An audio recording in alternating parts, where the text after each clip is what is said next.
All right, Chairman.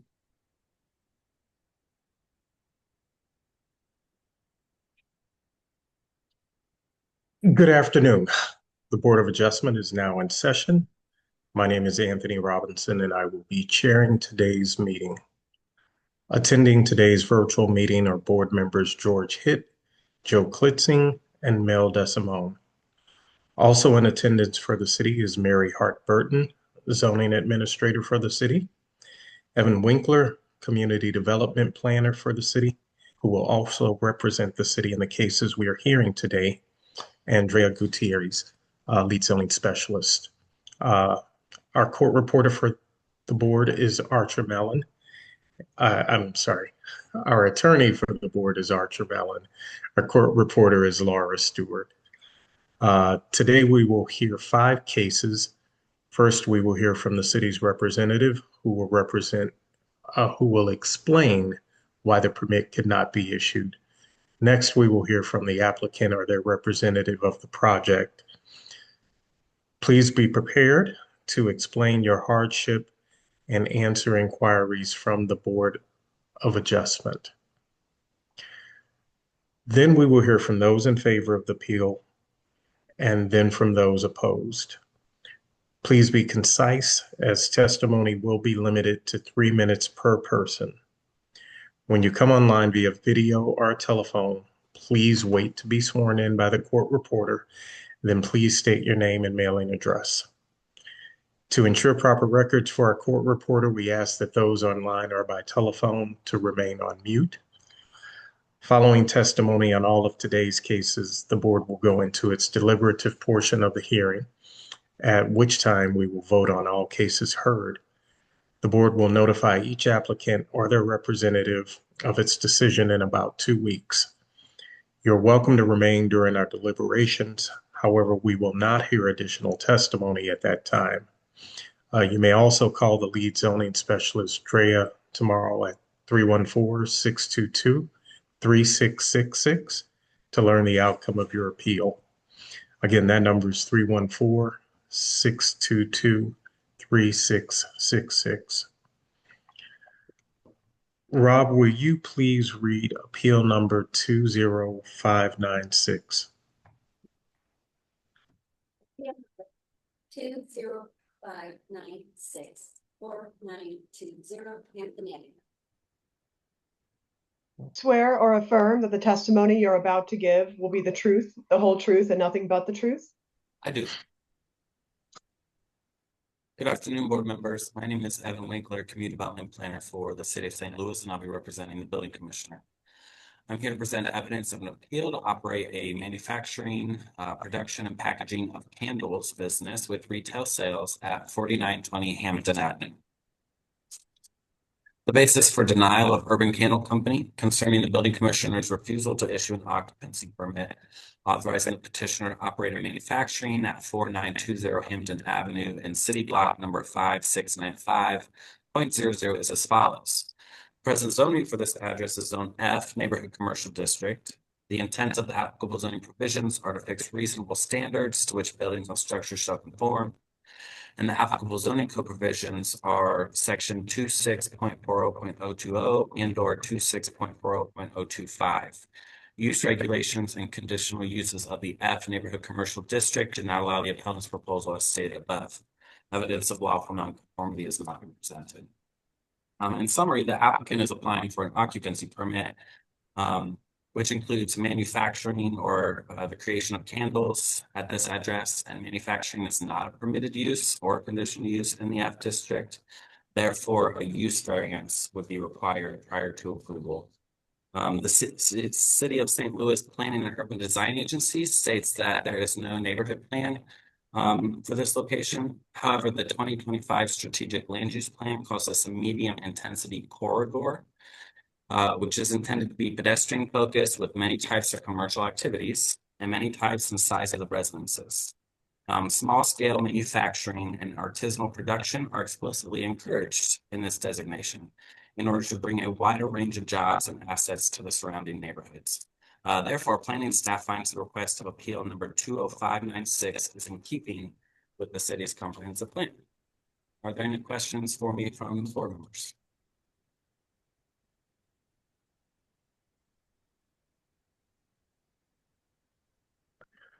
Okay, let's hear from the appellant. Ms. Butts. Hi Let's get there. you. How are you doing? I'm good. Good. Let's get you sworn in. Okay. Swear or affirm that the testimony you're about to give will be the truth, the whole truth, and nothing but the truth? I do. Thank you. Okay, if you could state your name and mailing address for the record. Yes, my name is Caroline Butts, and my mailing address for the business is 4920 Hampton Avenue. Okay, proceed with your testimony. Yes, so I was lucky enough to have the opportunity to purchase this business that was already in existence, Urban Candle Company on Hampton Avenue. I took the business over from my aunt who had run at this location 3 years before that, and then a few years before that at a Macklin location. They've been doing a lot of work in the community for the last near decade.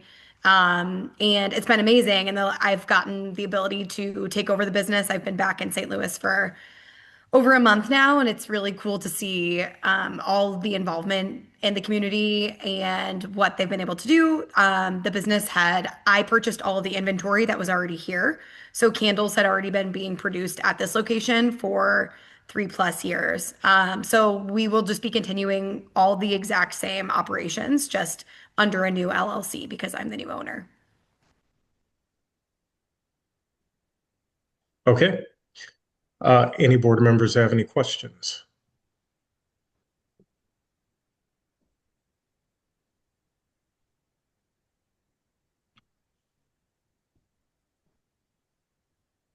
All right.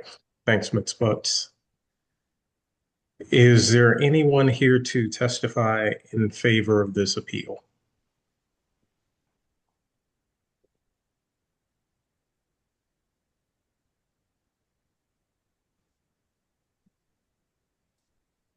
To flag this, I did provide letters of support from both my older person and our neighborhood community membership. So those have been provided ahead of time, and I'm happy to send those through again. No, we have those. Thank you. Okay. Is there anyone here to testify in opposition to this appeal?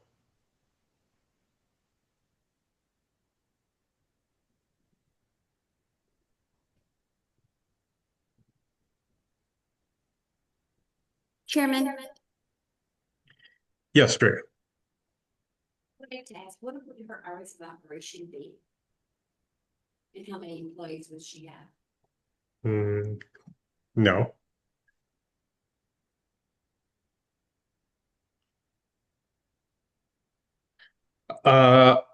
Okay. Hearing, Anthony, there's a hand up for Samsung SMS. oh, yeah, sorry. Yes. Uh, and who is this?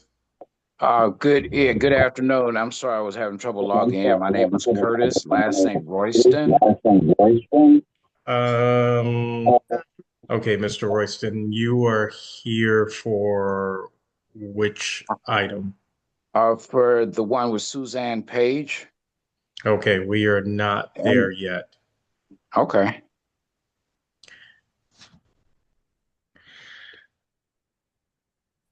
Okay, hearing no opposition, I will read into the record exhibits, certified copy of the zoning ordinance, appeal to the board, basis of denial, meeting notice letter, City Journal public notices, photographs, Sanborn maps, memo from Planning and Urban Design, an owner statement for building permit issued with zoning hold, a letter of support from Alderman Matt Devotie, a letter of support from Kevin Strauss, President, Southampton Neighborhood Association, and a letter of support from Nick Kimball, State Representative, District 82. And with that, I will consider this appeal having been heard.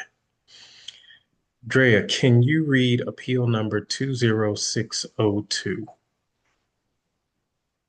Appeal number 20602, 911 Locust Street, Suite 102. Do you swear or affirm that the testimony you're about to give will be the truth, the whole truth, and nothing but the truth? I do. Again, good afternoon, board members. My name is Evan Winkler, Community Development Planner for the City of St. Louis, and I'll be representing the Building Commissioner. I'm here to present evidence of an appeal of the Board of Public Services decision to approve a conditional use permit to operate a licensed care facility, adult daycare with 10 adults, Monday through Friday, 9 a.m. to 4 p.m., no cooking, at 911 Locust Street, Suite 102. I'd like to present as evidence for this case photos and aerials of the said property and a certified copy of the City of St. Louis zoning ordinance. First, I'll be reading the BPS approval letter, and then I'll be reading the appellant's appeal form. On Tuesday, July 22nd, 2025, addressed to Suzanne Page. Conditional use permit number 132860. Permission is hereby granted to Innovative Living Solutions Adult Activity Center LLC, care of Suzanne Page, to occupy 911 Locust Street as a licensed care facility adult daycare. Adult daycare with 10 adults, open Monday through Friday at 9 a.m. to 4 p.m., no cooking, Suite 102. As authorized by and subject to the provisions of section 26.80.010 and or 26.80.060 of the revised code, and subject to the attached conditions. Should you feel aggrieved by our decision or any part thereof, you may appeal within 30 calendar days of the date of this notice to the Board of Adjustment, Room 400 at City Hall. If you wish, you may file an application for appeal by bringing this letter and payment of $200 to the Board of Adjustment. For your convenience, you may also appeal this decision by going online to www.stlcitypermits.com and just click on the customer payment button and enter the invoice information below. Then select the date of the hearing you're able to attend. Additional information will be included in the receipt that you can print. Your receipt will be sent via email as well, invoice number and PIN attached. And then it's yours truly, Michelle Knox, Secretary to the Board of Public Service. The 10 conditions attached were that there shall be no more than 10 adults on the premises at any given time. Number 2 is the hours of operation shall be limited to 9 a.m. to 2 p.m. Monday through Friday, closed on Saturday and Sunday. Condition number 3, petitioner must obtain the proper permits from the City of St. Louis Building Division for any proposed signage at this location. Condition number 4, the vehicles provided by the facility should not be parked on the street for longer than 15 minutes during the loading and unloading process. Condition number 5, petitioner must comply with all City of St. Louis building and ADA codes and ordinances prior to operation. Condition number 6, petitioner must obtain and maintain a state of Missouri adult daycare license prior to operation. Condition number 7, petitioner must obtain and maintain a City of St. Louis license prior to operation. Condition number 8, the petitioner must provide a commercial dumpster and establish a trash removal contract through a private source for regular pickups and maintain the entire premises in a clean and orderly appearance at all times. Condition number 9, the petitioner shall provide a refuse container on the exterior of the premises for use by the customers and shall be emptied on a daily basis or more if needed. If another container is needed due to the level of business, it shall also be provided. And then condition number 10, the premises shall not be issued a public nuisance notice pursuant to ordinance 68535 or its successor ordinance. Right, and then to the Board of Adjustment, appeal from the decision of the Board of Public Service comes now Matt O'Leary and says that on the 22nd day of July 2025, a conditional use permit was granted by the Board of Public Service authorizing the operation of Innovative Living Solutions Adult Activity Center at 911 Locust Street, Unit 102, in accordance with the plans and specifications filed herewith. The Board of Public Service granted the conditional use permit for said occupancy, and the petitioner hereby appeals from the granting of the permit for the following reasons. The petitioner requested a condition be added that the clients not be homeless or transient. It was not added as part of the conditional use. My $200 PO fee is attached. I understand this fee is not refundable. It's 19th day of August 2025, signed by the petitioner. And the petitioner is a condo owner at a unit close to 911 locus. So in summary, the applicant applied for a conditional use permit for adult activity center. They were granted the conditional use permit by the Board of Public Service. And a nearby condo resident owner is appealing that decision, requesting that an additional condition be added to the conditional use permit. The City of St. Louis Planning and Urban Design Agency stated that this is in a central area east of the strategic land use plan. And this designation describes areas of the city that support buildings with a maximum of 30 stories or higher in strategic locations. It's encouraging many types of housing, especially multi-unit buildings, as well as institutions such as schools and religious buildings. An adult daycare center in this designation would generally be in keeping with the designation's intent of supporting a mix of uses that are integrated with the surrounding context. They do note that the comprehensive plan does not comment on the type of customer specific to a business or the customers that a business serves. And as such, it would be inappropriate and question. As such, they're not commenting on the conditions, as it would be inappropriate and of questionable legality. So are there any questions from the board? So, and what were the two conditions again? Would not be a vagrant. They say that this petitioner is requesting a condition be added that the clients not be homeless or transient. Homeless or transient. Got it. Okay. Mary. Thank you, Mr. Robinson, or Chairman Robinson. Before we get started, I just wanted to remind you, this is a little bit different. Instead of this being an appeal from the appellant, this is an appeal from an interested party in the neighborhood. So we would ask that person to go first and then anyone else. Okay, thank you. No problem. Any other board members?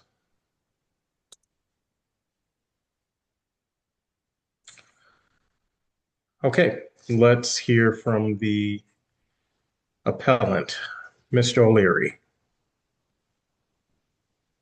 Can you hear me? Yes, let's get you sworn in.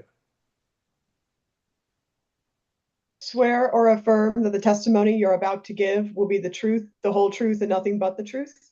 I do. Thank you. Okay. Thank you, members of the board. I appreciate the opportunity to be heard. My name is Matt O'Leary. I am a condo at 901 Washington, Unit 706, St. Louis, Missouri, 63101. I'm also Executive Director of the Washington Avenue Community Improvement District.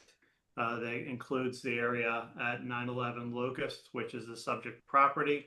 One of the challenges that we have in the SID area is an extreme level of homelessness and an extreme level of drug dealing that has been particularly bad in the last month, but has been a consistent problem that has plagued areas like the Schnucks market that is really struggling in particular as a result of homelessness. The old Post Office Plaza area and even City Garden has been dramatically negatively impacted by chronic homelessness and drug dealing that often co-occurs with chronic homelessness. We've had significant problems over the years with day centers and drop-in shelters, in which they may only have seats for 10 people or 20 people, but they support an entire ecosystem of homeless people who hang out in the neighborhood and take advantage of the facility episodically for bathroom facilities, food, shelter from inclement weather, you name it. We are not opposed in any way to this facility, an adult daycare facility that operates conventionally with long-term or at least medium-term contracts with adults who need additional care. It would be an asset to the community.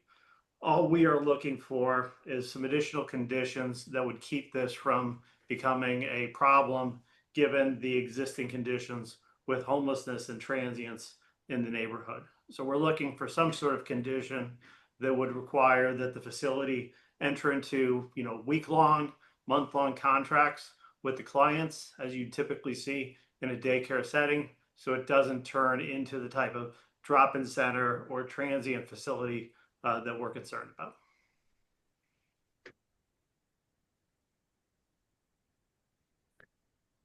Okay. Any board members have any questions?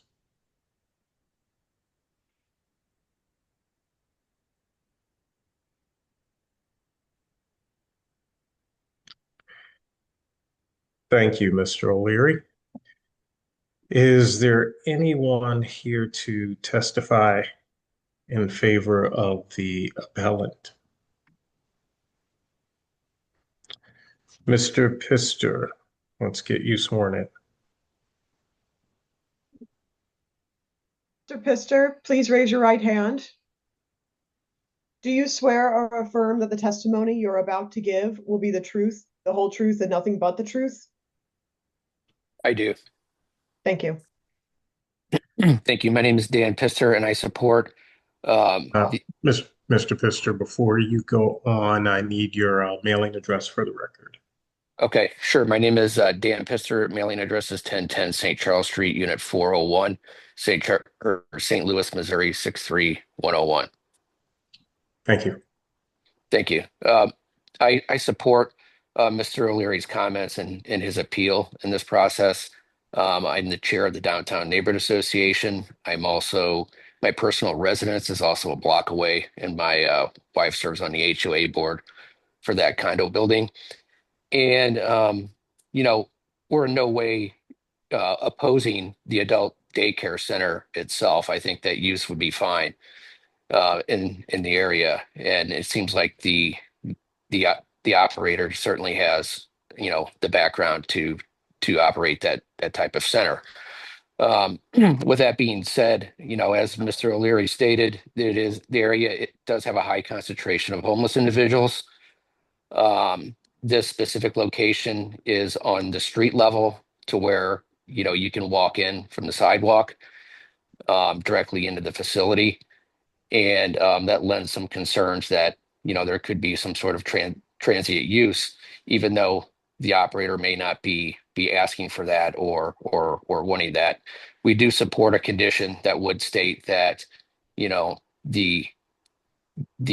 the operator would have to seek contracts from their clients and for the duration for at least a week in order to serve those contracts. And it could be on a walk-in and walk-out basis to prevent that type of activity occurring and some of the nuisance activity that would occur in that area.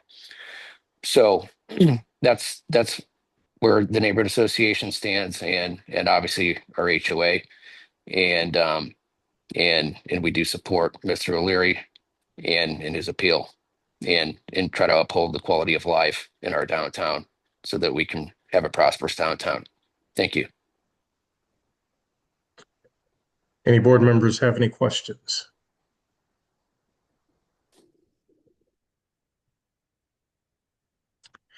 Thank you, Mr. Pister. Is there anyone else here to testify in favor of this appeal?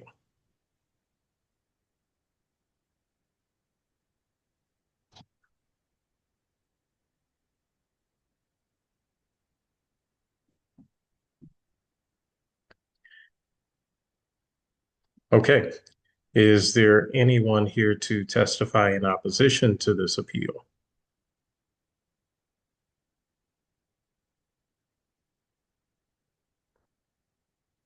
And when you say, this is Catherine Smith Morgan, when you say in opposition, that means in favor of Ms. Susan Page? That is correct. Okay.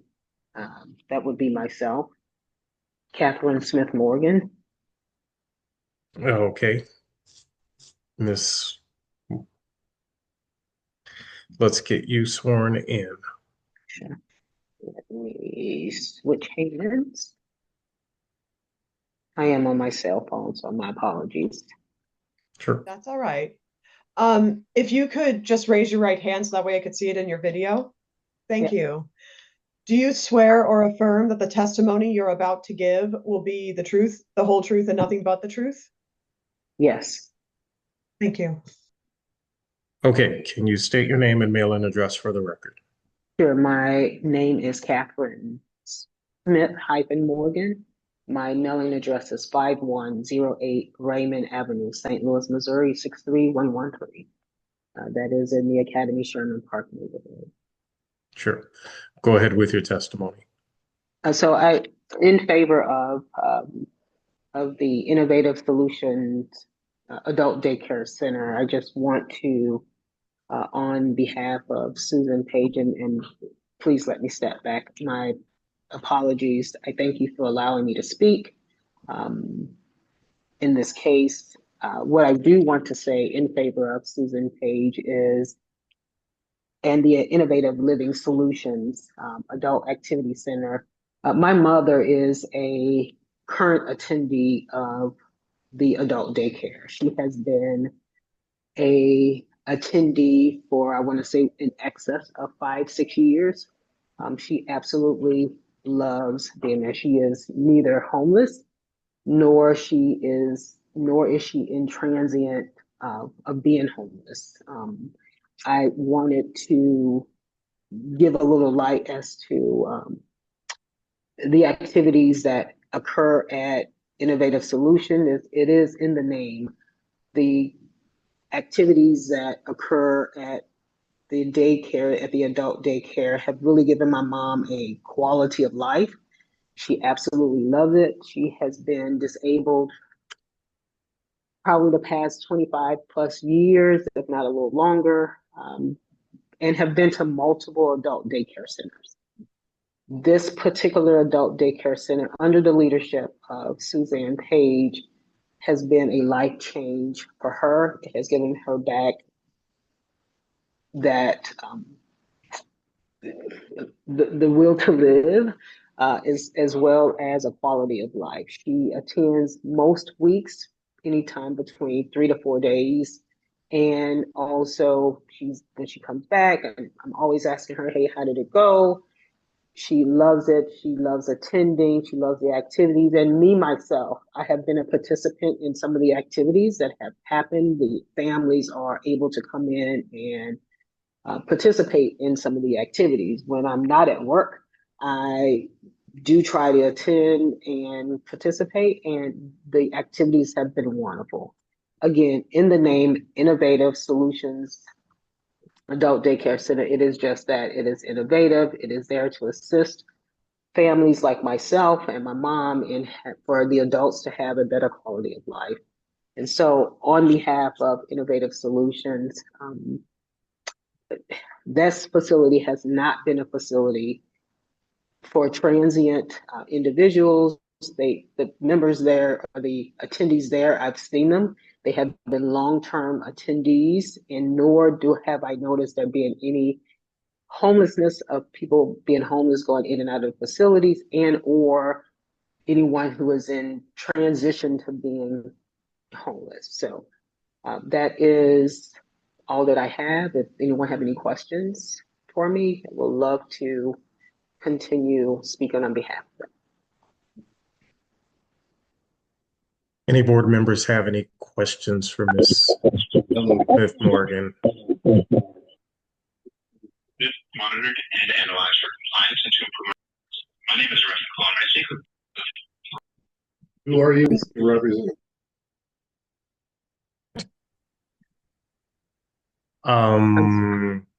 I'm sorry, was that a question for me? That was not. That was one of our board members having issues with his audio. And this is Suzanne Page, and I would like to. Miss Page, we will definitely hear from you. Thank you. Thank you, Ms. Smith-Morgan. You're welcome. Okay, let's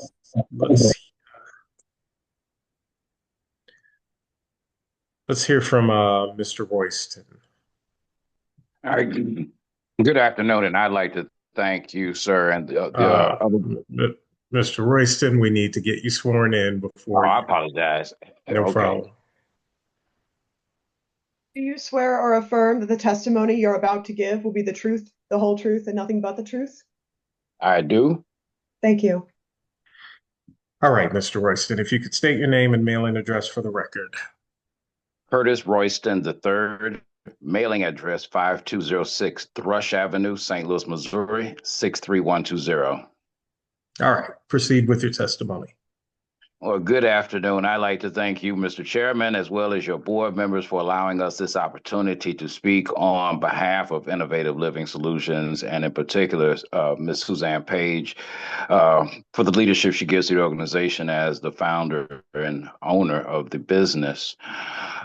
For me, I mean, I'm glad to hear, at least I'm glad to be clear about what it is that the other folk are in opposition to when they speak to their concerns around homelessness or transient folk utilizing Ms. Page's facility to do anything, to get, whether it's to warm up, to use a bathroom, or whatever it is that they fear might happen.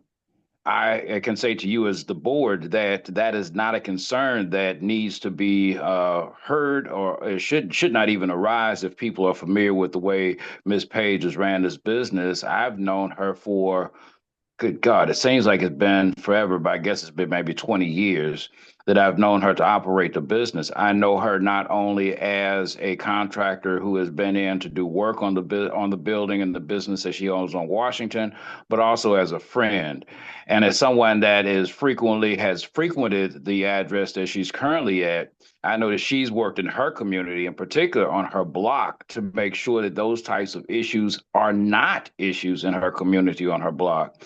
I know that in the past, there was an issue with a particular house on her block where they did have folk who were very transient, and they had some other life challenges going on through that house. But Ms. Page worked so diligently to support finding alternatives for the people in that house that she was one of the people that organized her block unit on her block.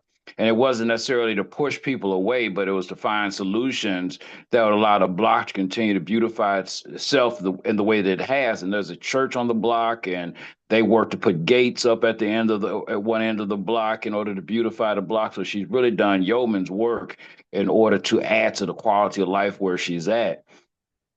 So I pray that the board has done its due diligence in finding out the character of not only Ms. Page, but the character of her business that she currently operates, so that there is no concern about this ever being an issue.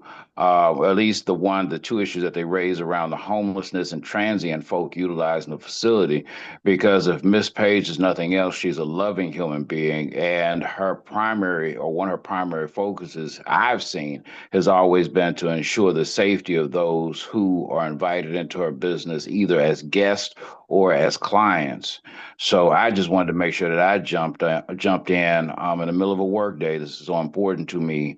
I believe in what she's doing so strong that I took time off to do this. And I just thank you, the board, for giving her an opportunity, and anybody else that was a part of this decision-making process, to allow her to move her business downtown to where she can add to the quality of life and give people another view of what St. Louis truly is like, as we all attempt to move the city forward. So thank you. I appreciate you. Any board members have any questions?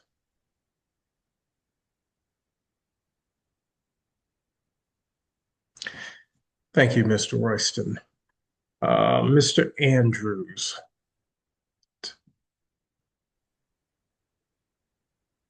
Swear or affirm that the testimony you're about to give will be the truth, the whole truth, and nothing but the truth? I do. Thank you. Okay, if you could state your name and, excuse me, mailing address for the record. Kevin Andrews, P.O. Box 69001, St. Louis 63169. Okay, proceed with your testimony. My name is Kevin Andrews. I am the community director for the lofts at OPOP, and so I'm here on behalf of my employer, J Street Property Services, as well as our client, Strategic STL Lofts, LLC. Thank you to the board for taking the time to hear the testimony.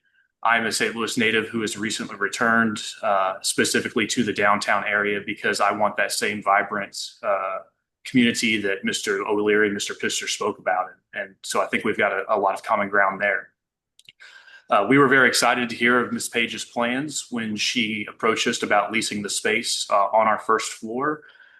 because that brings a new vibrancy into our area. Dark doorways are not good for downtown St. Louis. Those vacant spaces lead to people camping out. In fact, as I've come to step into my role here at the lofts at OPOP, I found that anytime you've got a dark doorway, people expect that that's a place that they can sleep or hang out or take a smoke break or any number of other things. And so having these units occupied on our first floor is a plus for all of downtown. Not only do I live or do I work for J Street Companies and manage these properties, I also live on the property, as 100% of our staff do. So we don't take any decision on what we're leasing and the types of organizations we lease to very lightly. My back door looks at the back door of Innovative Living Solutions, and our front doors are just around the corner from each other. So everything that the concerns that residents who live a block or two away have would affect me a lot more immediately, and I have none of those concerns for multiple reasons. First and foremost, we police our own area, as I believe Mr. O'Leary referred to. The transient population suddenly increased in the area around the plaza in the last month when Schiller Park was shut down by the police department, and many of those individuals decided to migrate to our area of downtown. I worked closely hand in hand with the St. Louis Metropolitan Police Department, including the Bike Patrol, the Citizen Safety Ambassador Program, the owners of nearby businesses, and the plaza itself. And we got that resolved where just a day or two after that migration, we were able to make sure that that was not a permanent home for those individuals, and they moved on elsewhere. We are in daily contact with each other to make sure that this is not a place for transient, and that is not something that I support any of the properties that I manage here in the downtown area. Anyone who is not actively visiting a business or is a resident or an active guest of any of our units here, who is hanging in or around the property, would immediately be trespassed by me. They would not be in our lobbies. They would not be sitting on stoops, because that is my job to make sure that our property is protected, and I do a very darn good job at that. We have seen a major turnaround in people understanding that this is not a place to be if you don't belong here. We have multiple other tenants who live, who have establishments on the first floor of our business. The one thing that we don't ask of any of our tenants is to prove that a person establishing a hair salon, a massage studio, or any other business, what their income level is, where they live, or anything like that before they frequent the business. However, we do have a lease document that governs the provisions by which invitees, guests, clients, customers, or anything must behave, as well as how our lessees operate. That is a standard Missouri lease, and those things are already covered under those provisions and would be enforced by us as the property management company and the property ownership group. But we do support Innovative Living Solutions in their endeavors here. And I support both as a professional who has leased the space and as the next door neighbor. Any board members have any questions?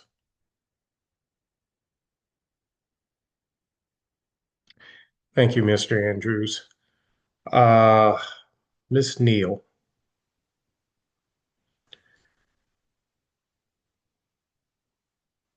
Do you swear or affirm that the testimony you're about to give will be the truth, the whole truth, and nothing but the truth? I do. Thank you. Okay, can you state your name and mailing address for the record?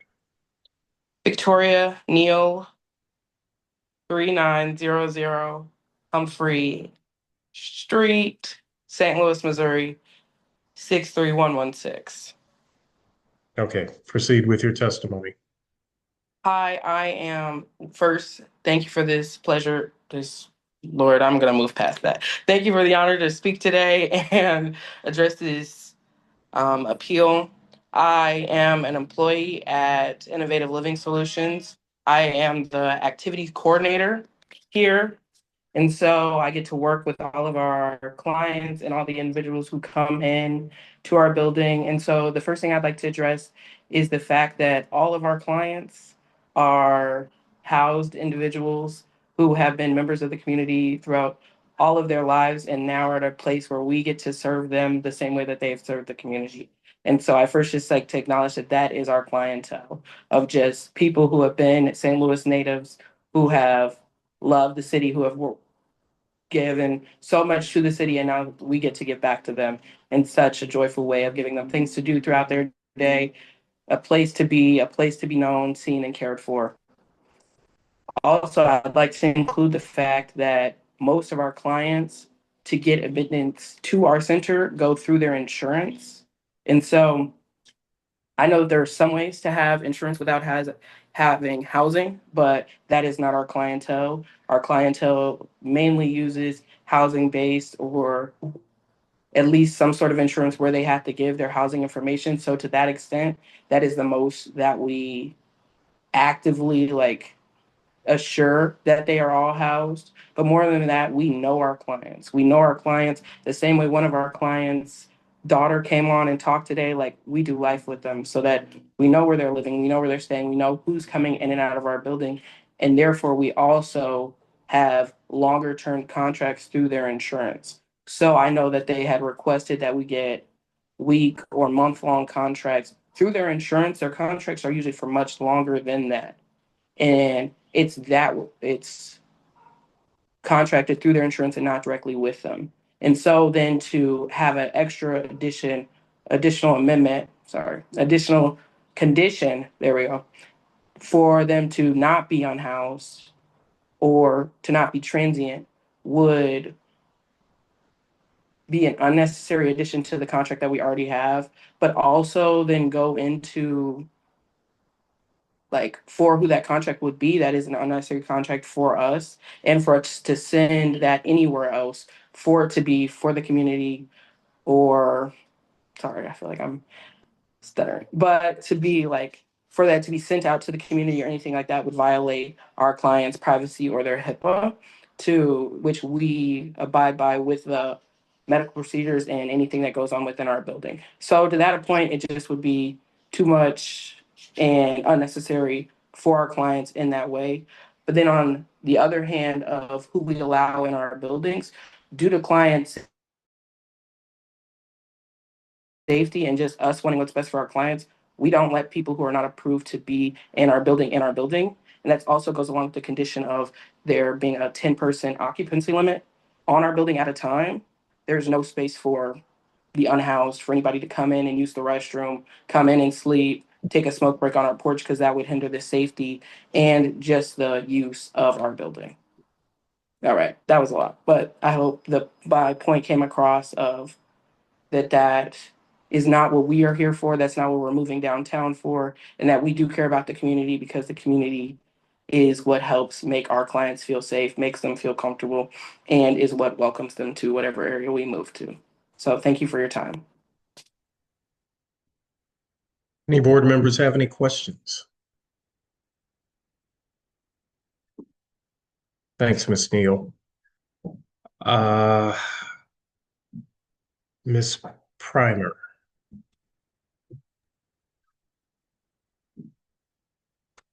Good afternoon. Thank the board members. Good I need to be afternoon, sworn in. Ms. Primer. Hold on a second. I'm moving too fast. You need to be sworn in. Okay. Swear or affirm that the testimony you're about to give will be the truth, the whole truth, and nothing but the truth? Yes, I do. Thank you. Wow. Okay, if you could state your name and mailing address for the record. Sure. Annie Primer, mailing address 11582 Los Ladera Drive, Florissant, Missouri 63033. Okay, proceed with your testimony. Thank you. I'm here on behalf of Suzanne Page and Innovative Living Solution. What I want to say is that this is a very organized business. She takes care of those who are in need of adult daycare. This is not a babysitting service, by the way. It is an environment, and what it does, it improves social activities, get the participants actually involved. There, excuse me, but there are field trips, arts and crafts, and many other activities that the clients are engaged in. It's a very safe, supportive environment. And I believe that it will also be an asset to downtown St. Louis, bringing in new businesses. So again, I am definitely in approval of the adult daycare center, that it provides and benefit its clients. And it is not used as a transit. Those clients have been nominated, I can say selected, and you will not have any people who are not in that facility moving in and out. Highly recommended. And as a matter of fact, as I say, it's a very private business. And I congratulate Ms. Page on the work that she does for the adult daycare. Thank you. Any board members have any questions?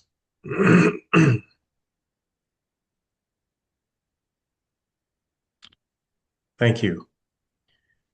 Okay, Ms. Page.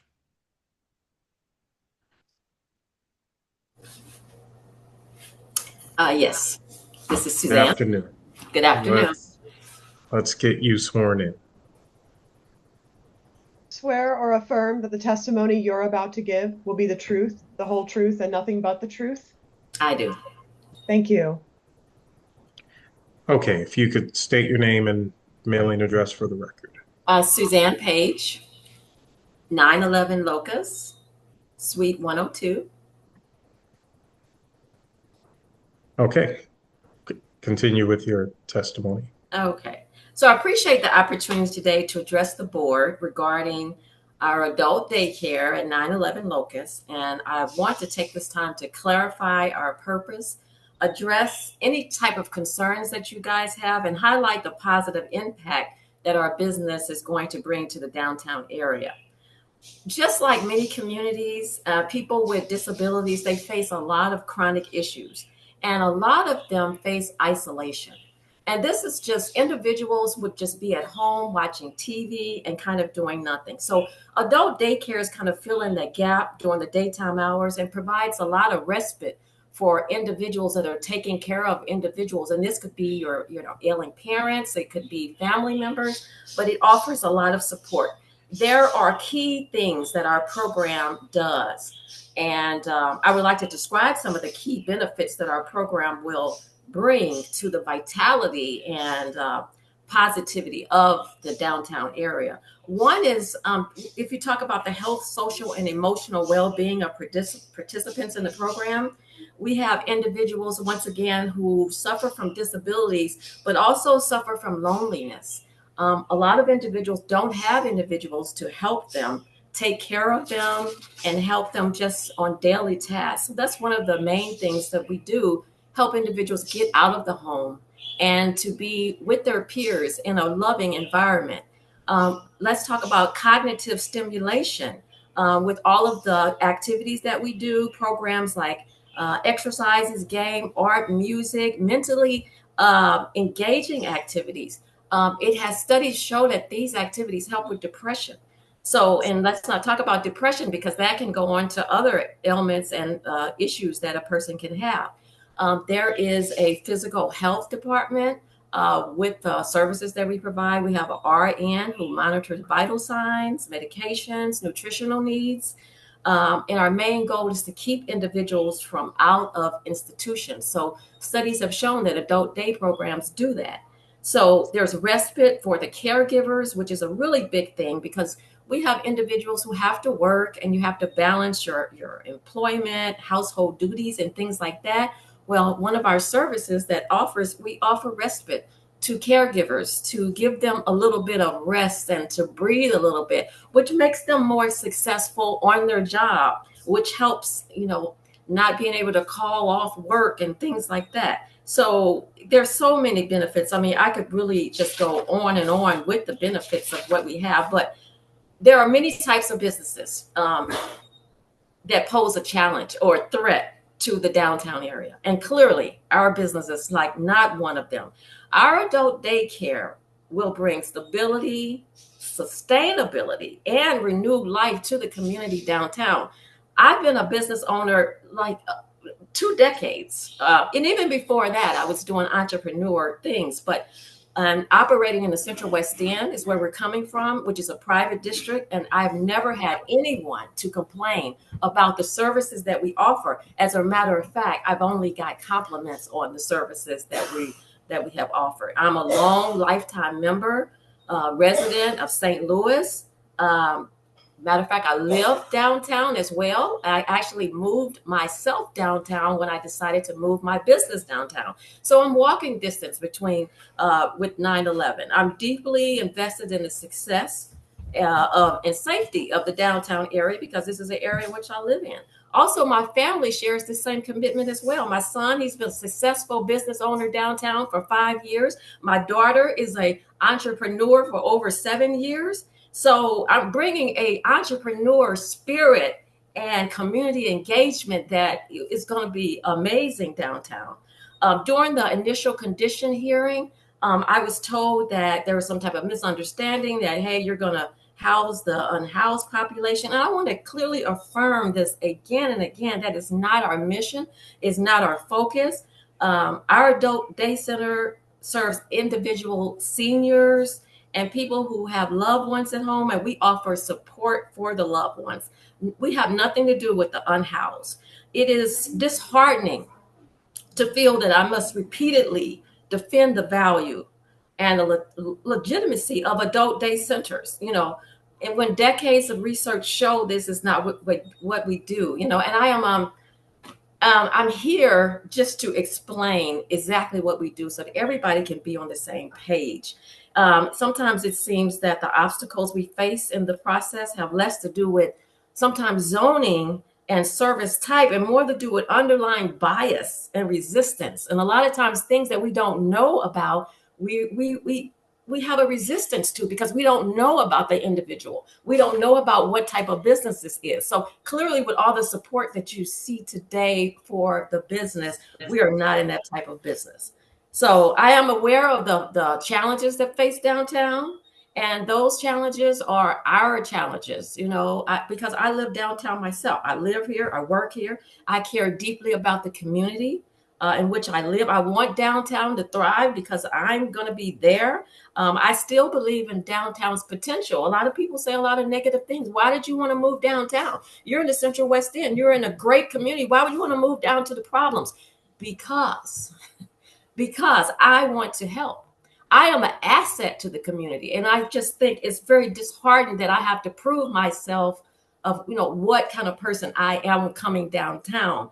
Downtown has its share of issues, and vitality is something that we all want.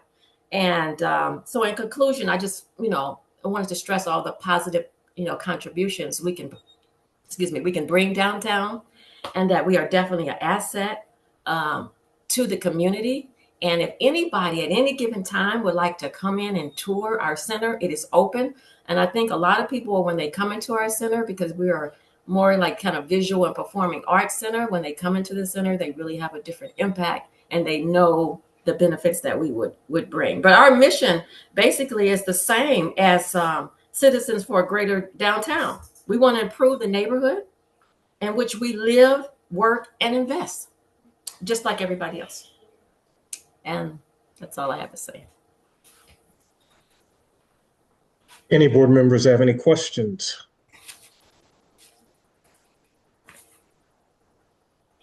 Mary. Thank you, Mr. Chairman. This question is for Ms. Page. Ms. Page, just so I'm clear for the record, are you relocating an existing business from the Central West End, or is this a second location for you? We are relocating from 20 years of being in the Central West End. Yes, we are definitely relocating, and we're excited to be coming downtown. Thank you very much. Mm-hmm.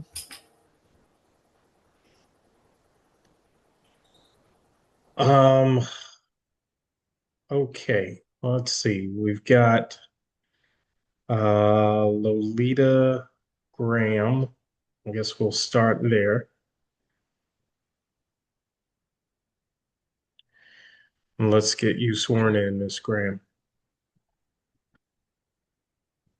Do you swear or affirm that the testimony you're about to give will be the truth, the whole truth, and nothing but the truth? Yes, ma'am. Thank you. Okay, can you state your name and mailing address for the record?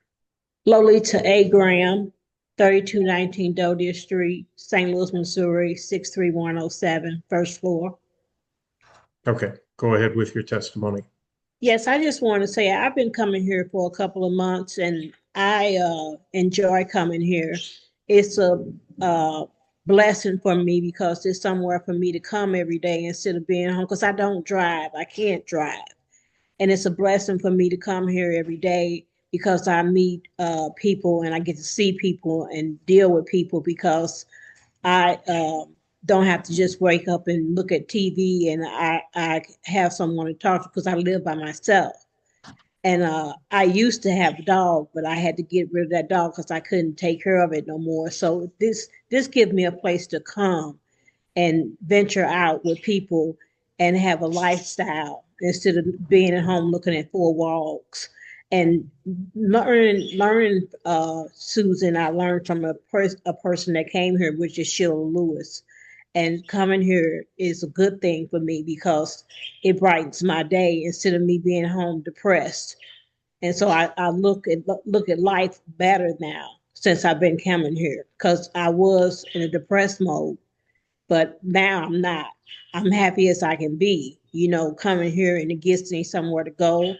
And I come here and we do our Bible studies and we do crafts.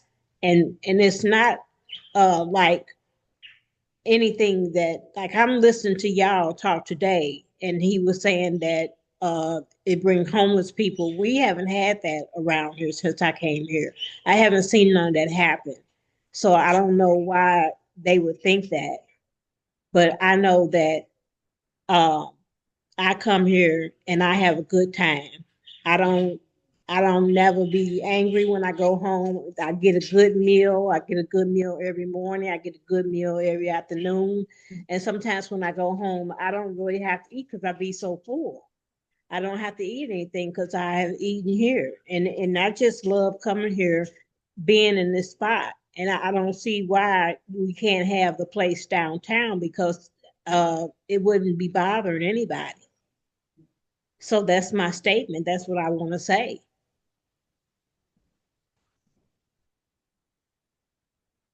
Okay, any board members have any questions? Thank you, Ms. Graham. You're welcome. Let's hear from Sheila Lewis.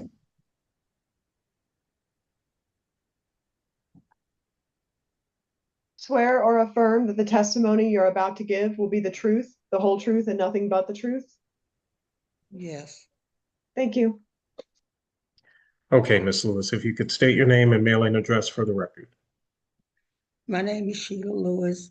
My address is 3853 Linda Boulevard, apartment 608, St. Louis, Missouri, 63108. Okay, proceed with your testimony. I came to Innovative July the 3rd.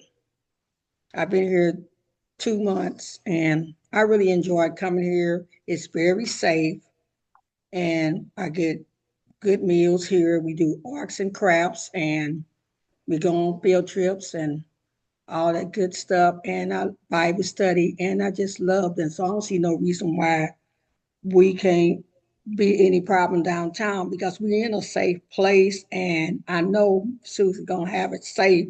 And so it's nothing gonna happen.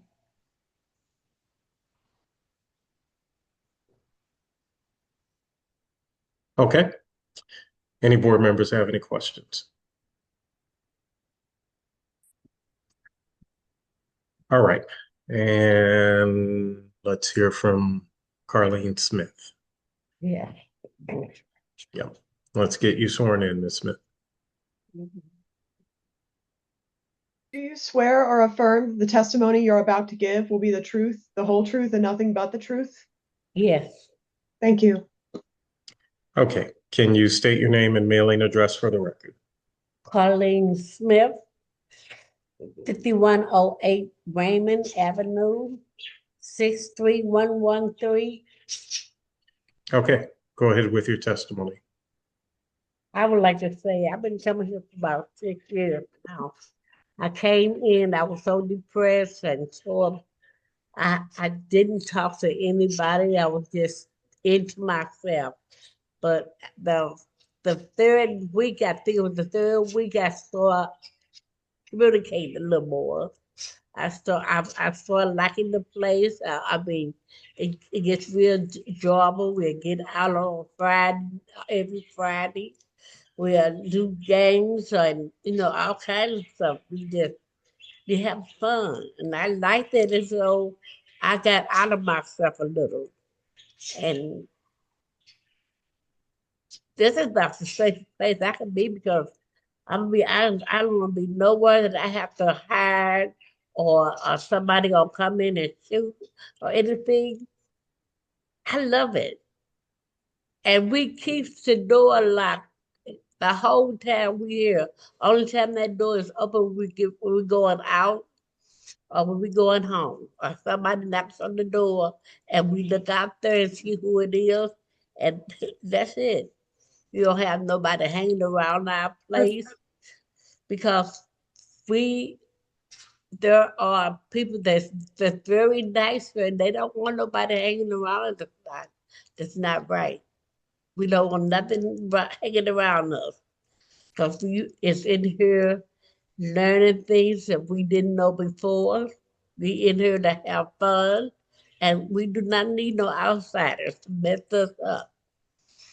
No, sir. So I I think I just said everything I wanted to say, but please let us be able to move in a different environment. We need to move into a different environment so we can get more people in and have more places to go downtown. It's just places downtown we don't be at. Then we shouldn't be stopped from doing them things. So please help us. Thank you. Any board members have any questions? Thank you, Ms. Smith. Alderman Aldridge. Good afternoon, everybody. Good afternoon. Let's get you sworn in. I do. Please raise your right hand. Oh, that's the other hand. Go ahead. Do you swear or affirm that the testimony you're about to give will be the truth, the whole truth, and nothing but the truth? I do. Thank you. I'm usually on the other end asking people in committee to do that. So first, I want to thank the Board of Adjustment. You guys do great work and hard work today for hearing this. I just want to go on record and support. So, sorry, Alderman. We need your name and mailing address for the record. Sorry. No problem. Rasheen Aldridge, mailing address 1226 Olive, apartment 819. Okay, you can continue. Thank you, Mr. Robertson. Again, just thank the Board of Adjustment today for hearing Mrs. Page and others and all the great work y'all do. I just want to go on record saying, I do support this establishment opening up. I think I went in front of the Conditional Use Board also saying the same thing. I know there's a concern from my downtown colleagues and residents of making sure that this space isn't a walk-in for the unhoused, which, I totally also support them on that. I'm not sure how the Board of Adjustment could add that to the condition, but I know Ms. Page is also, committed to ensuring this is a adult daycare for the residents. As I mentioned during the conditional use, my grandmother used to go to a adult daycare. I know the benefit that they have to our senior community to be able to have recreation activities and to meet other people. So I support the opening as well as, I support the concerns of if there is a way, as I was talking to some downtown folks, I'm not sure how the Board of Adjustment will do that, but making sure that it is used for the adult daycare and not like a shelter use, which I I feel like Ms. Page is going to do that, but also understand residents wanted just to have that reaffirming opinion also from city government. Any board members have any questions?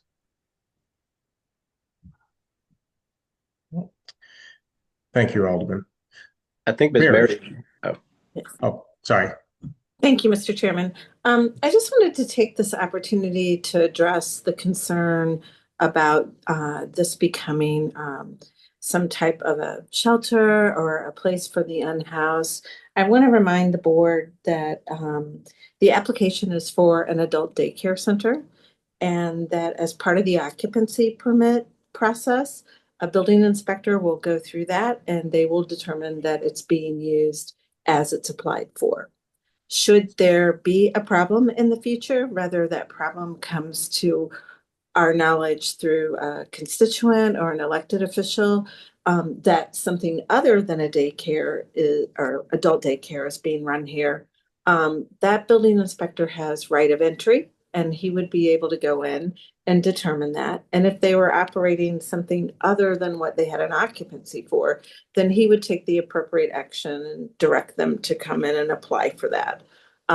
So I just wanted to I understand there might be a little confusion, and I just want everybody to understand that it's not as easy as it may seem for someone to start operating something that they haven't applied for. There is an inspection process that takes place and somebody that can confirm that.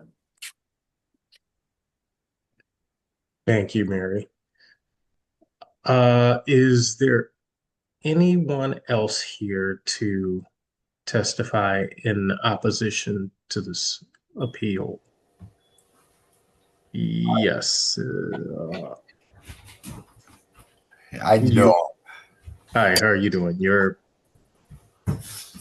And what is your name?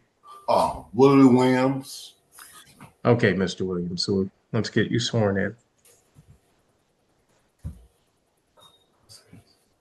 Do you swear or affirm? Oh, sorry.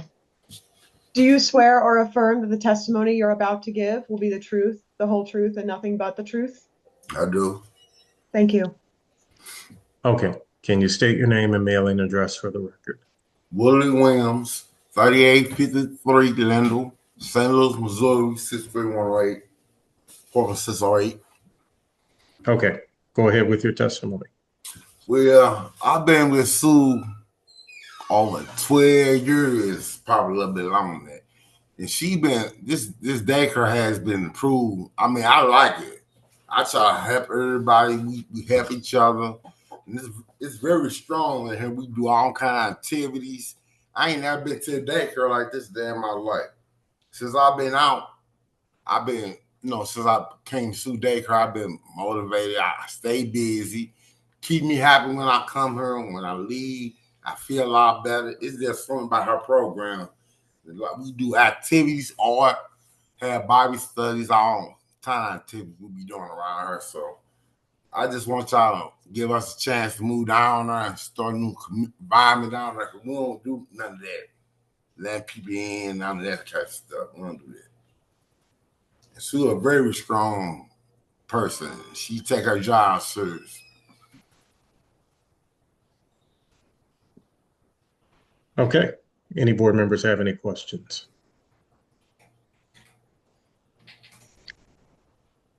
Thank you, Mr. Williams. Is there anyone else here to testify in opposition to this appeal? Yes, I would. Hi, my name is Sarah Bernhardt. I'm the nurse here at Innovative Living Solutions. Okay, Ms. Bernhardt, let's get you sworn in. Raise your right hand. Do you swear or affirm that the testimony you're about to give will be the truth, the whole truth, and nothing but the truth? Yes. Thank you. Okay. Can you state your name and mailing address for the record? Sarah Bernhardt, 4924 Artist, St. Louis, 63128. Okay, go ahead with your testimony.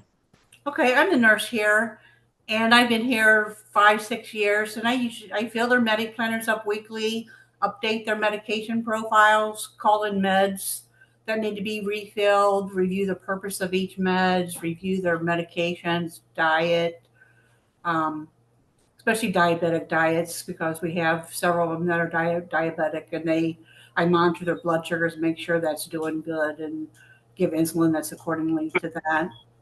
And also, we have a dentist coming in next month to assess their teeth and do any type of dental care they need.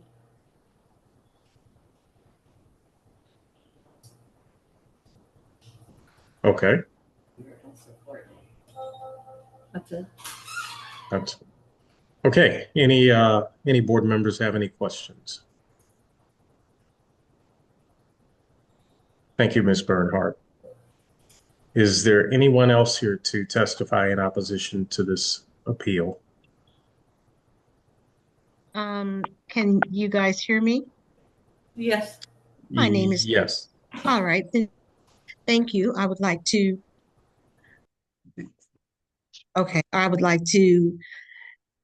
extend to you a hearty welcome that I hope Okay. that Innovative Solutions. Jerry, Yes. You can swear me in. Yes. And go ahead. You can swear me in. Okay, yes. Hi, Jerry. This is the court reporter. Would you be okay giving me a last name for the record? Surely. It is Jerry Kibby, Kibby -Williams. Thank you for that. Please raise your right hand. Do you swear or affirm that the testimony you're about to give will be the truth, the whole truth, and nothing but the truth? Yes, I do. Thank you. Okay, Jerry. I wanted you to know. I'm sorry. We've got your name. We need your mailing address for the record. It is 338 South Dellwood, 63135. Okay. Proceed with your testimony. Okay. Innovative and I have been community partners. Consequently, that means Miss Suzanne and I have been community partners for going on almost 20 years. I am the provider of her transportation service. I am the assistant director for Northside Youth and Senior Service Center in St. Louis, Missouri, and we are coming up in a few years on our 50th anniversary. I have encountered absolutely no issues in the last 17 or 18 years for which I have provided the transportation for this agency. I've received no issues. We have collaborated well with each other, our sole mission being making and enhancing life for the individuals that she services and my agency. We provide all kinds of transportation, but we periodically provide other services as they are needed with Innovative. I certainly know that my agency, Northside Youth and Senior Service Center, wholeheartedly would be very, very supportive.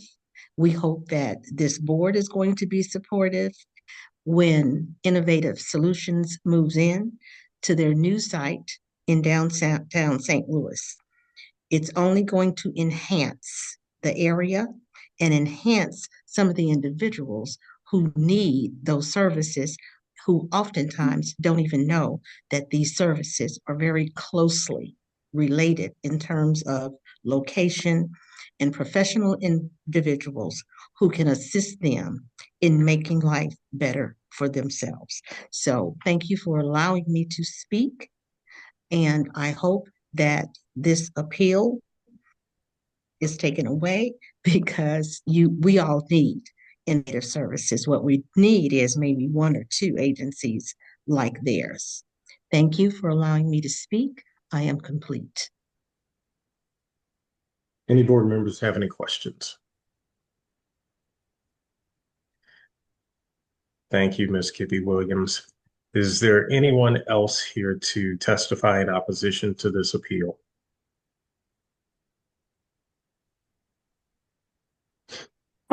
Hello.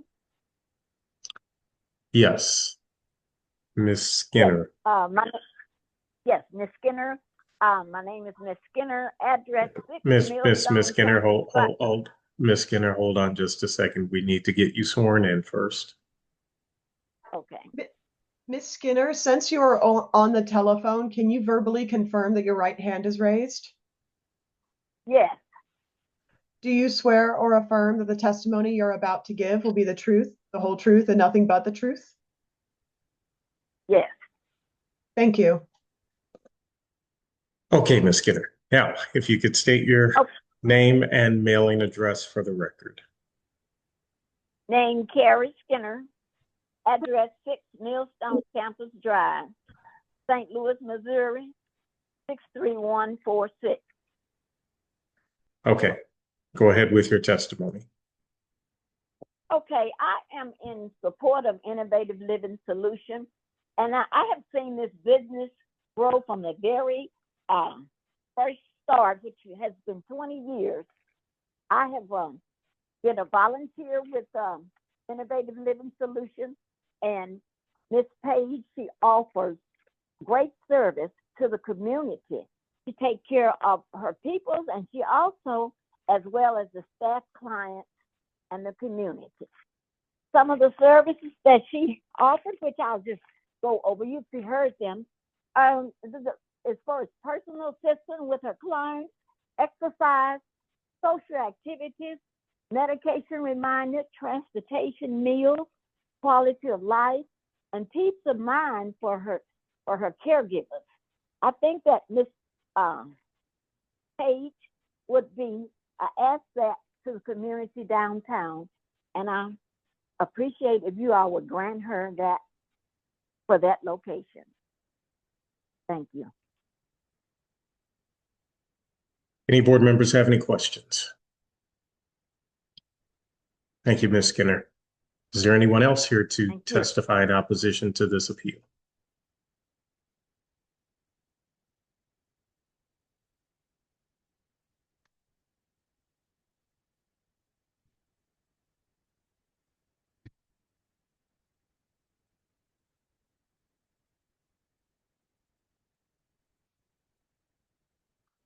Hearing none, I will read into the record exhibits, certified copy of the zoning ordinance, appeal to the board, basis of appeal based on the Board of Public Service issuance of a conditional use permit, a meeting notice letter, City Journal public notices, photographs, Sanborn maps, memo from Planning and Urban Design, and a copy of the BPS file. And with that, I will consider this appeal having been heard. Drea, can you read appeal number 11963? 1300 Sydney Street. Swear or affirm that the testimony you're about to give will be the truth, the whole truth, and nothing but the truth? I do. Again, my name is Evan Winkler, Community Development Planner for the City of St. Louis, and I'll be representing the Building Commissioner. I'm here to present evidence of an appeal to do interior and exterior alterations for a kitchen per plans for a future restaurant at 1300 Sydney Street. I'd like to present as evidence for this case photos and aerials of the said property, plans for the project, and a certified copy of the City of St. Louis zoning ordinance. The basis for denial of Aubrey STL LLC, care of Marcus Johnson, concerning the building commissioner's refusal to issue a building permit authorizing the petitioner to do interior and exterior alterations for kitchen per plans at 1300 Sydney Street, located in city block number 812.00 as follows. The present zoning for this address is Zone D, multiple family dwelling district. The intent of the applicable zoning provisions are to fix reasonable standards to which buildings and structures shall conform. And the applicable zoning code provisions are section 26.28.020 and or 26.28.025. Use regulations of the conditional uses of the D multiple family dwelling district do not allow the appellant's proposal as stated above. Evidence of lawful nonconformity is not. In summary, the applicant has applied for a building permit to make interior and exterior alterations for a future restaurant of this building. Restaurants are not a permitted use in the D multifamily dwelling district. Therefore, a use variance would be required prior to approval. The City of St. Louis Planning and Urban Design Agency states that there's no adopted neighborhood plan covering this area. However, the 2025 Strategic Land Use Plan calls this a medium intensity neighborhood. And this location is a classic example of a historic residential over a commercial structure that are pleasantly ubiquitous to St. Louis. And reestablishing commercial uses in these former storefronts is a key goal of the Strategic Land Use Plan. Also, this designation's intent is to support a mix of uses, including some types of commercial activities and neighborhood serving businesses. Therefore, planning staff finds the request of appeal number 11963 is in keeping with the city's comprehensive plan. Are there any questions from the board?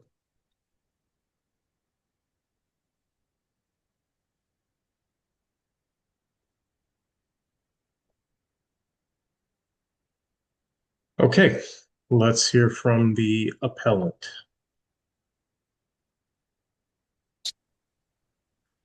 Mr. Johnson, let's get you sworn in. Hello. Yes, sir. Raise your right hand, Mr. Johnson. Do you swear or affirm that the testimony you're about to give will be the truth, the whole truth, and nothing but the truth? Yes. Thank you. Okay, if you could state your name and mailing address for the record. My name is Marcus Johnson. My mailing address is 7904 Del Mar Boulevard. Okay. Go ahead with your testimony.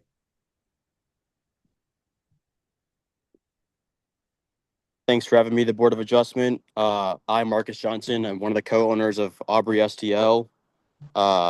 We have submitted to be an elevated restaurant and wine bar for the community.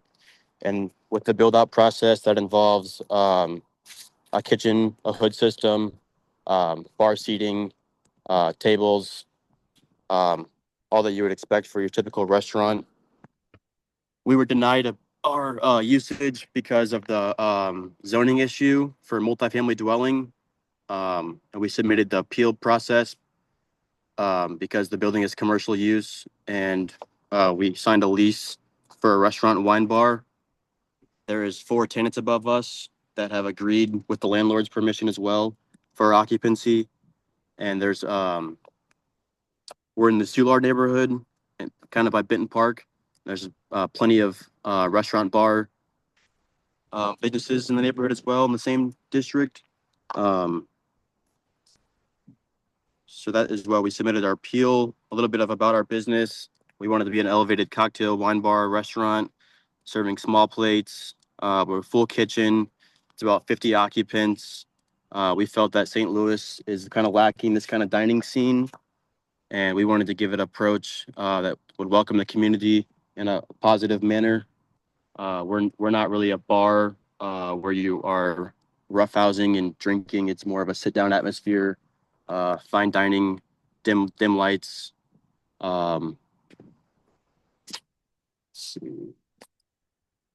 Me and my partner Spencer, he's the head chef. We had talked to the community. We went door to door ourselves personally back in May to get signatures and introduce ourselves to the neighborhood. And we had a majority vote for that, and everyone seemed to be in favor, including the businesses next door in a radius. Our building shares a gangway for which needs to be used for our ducting, and we have an easement with Rick, the neighbor next to us. His business is allowing us to use this. So yeah, we would like to get an opportunity to run our business here. Okay. Mary. Thank you, Chairman Robinson. Mr. Johnson, I was wondering if you could tell us what will the hours of operation be of the restaurant? We plan starting off from 4 p.m. for dinner service and ending around 11 to midnight. Last call around 11:30. We won't serve drinks after midnight. It just kind of depends how the dinner service is wrapping up around those times. In the future, we also plan to offer brunch for the neighborhood, but that won't be rolling out in the beginning. And so brunch, I'm going to assume would be like a daytime thing on Sunday. Yeah, the weekends about 8 a.m. to 2 p.m. And would that be Saturday and Sunday both? Friday, Saturday, Sunday. Okay. With the possibility of changing it to demand, depending on demand, throughout the week. Okay, so let me explain something to you. Typically, the board, which I am not a member, but typically the board will put hours of operation on restaurants, especially restaurants that are in residential districts or areas that are surrounded by residential. And so whatever those, they typically will put the hours that are testified to. So whatever you testify to today may very well be the hours that you get. And then if you decide you want to stay open later, you'll have to come back before the Board of Adjustment again to amend those. So one thing you could do today is you could ask for the hours that you think you may want now and in the future, or you may elect to want to come back. The choice is yours. I just wanted you to understand. Yeah, I can testify that we won't be open any longer than midnight at all, any day of the week. Okay. So, and does that mean that today you're asking for the hours only of 4 p.m. to midnight and you'll come back when you decide to do brunch? Or do you want to include those brunch hours in your hearing today? I would like to include the brunch hours in our hearing today. So then the hours that I have is that you're asking to be open from 8 a.m. to 2 p.m. on Friday, Saturday, and Sunday. And then 7 days a week, you'd like to be open from 4 p.m. to midnight. Correct. So are you going to close down between 2 and 4, or should the board take into consideration that on Friday, Saturday, and Sunday, the hours you most likely want are 8 a.m. to midnight? We'll be closed down during those hours for prep and resetting for dinner service. Okay. Thank you very much.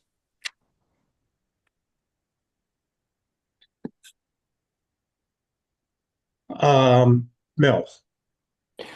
You said you went around the neighborhood, collected signatures, and you got all the support and everything. Did you submit any of those documents? Yeah, they were submitted for our liquor license back in June it was. Okay, so we don't have any in our packet. Okay, have you talked to the neighborhood group or the neighborhood or the alderperson?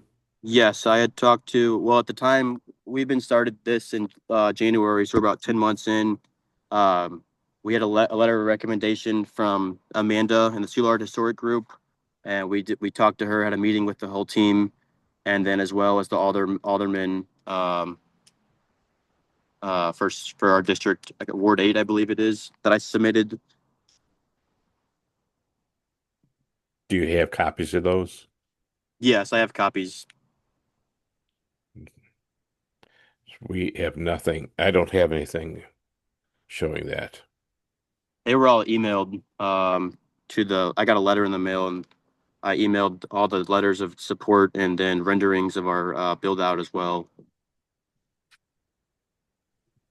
Sir, where did you send those? We don't have them. Let me check, see what the email address file was.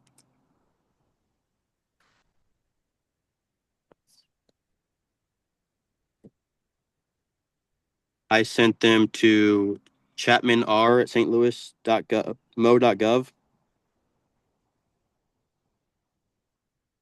Okay.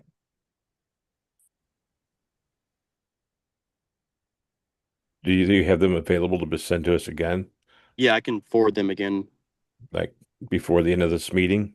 Yeah, I can do it right now. Let's Can you see. do that, please? Yes. Yeah. And And, sir, Evan, I'll give you my email address because the person you sent them to is not in the office this week.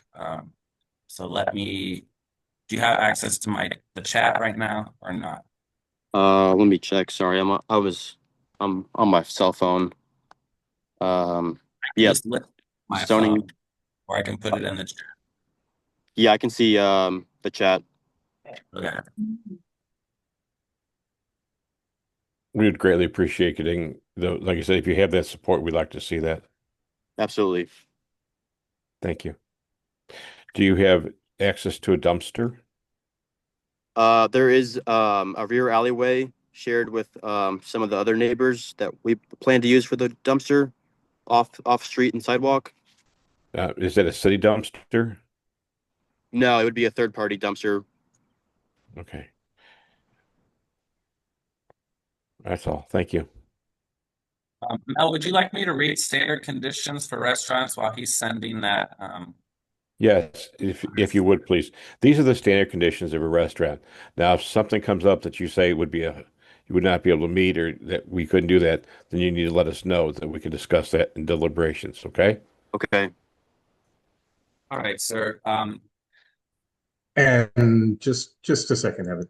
Mr. Johnson, Evan just put his email in the chat. So if you can forward that, what you sent to Evan, that would be great while he's reading.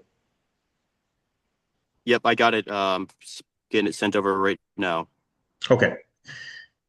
Sorry, right. Evan. That's all right. And then also to make you multitask a little bit here, try to listen to these conditions. If you have concerns about any of them, now's the time to kind of talk about it with the board. So number one is the hours of operation shall be limited to what you've testified here today, which I have 8 a.m. to 2 p.m. Friday, Saturday, and Sunday, and then 4 p.m. to midnight every day. Number two, yep. All right. Number two, the petitioner must obtain the proper permits from the City of St. Louis Building Division for any proposed signage at this location. The petitioner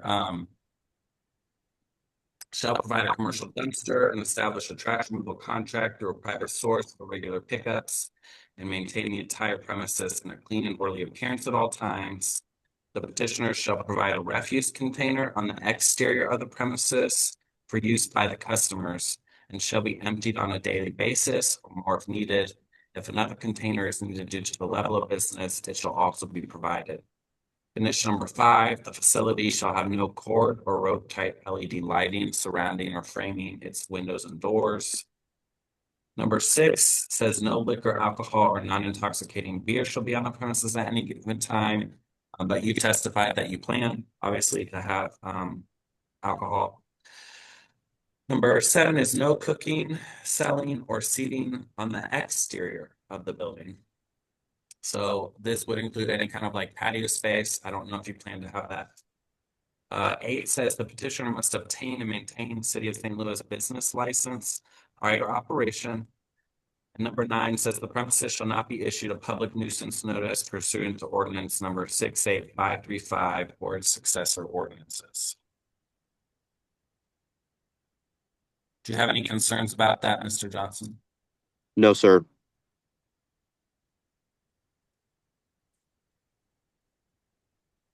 Okay. All right. I do have, he sent me these letters. I'll go ahead, I guess, and read them into the record. April 11th, 2025, this was Alderwoman Kara Spencer when she was Alderwoman of the 8th Ward.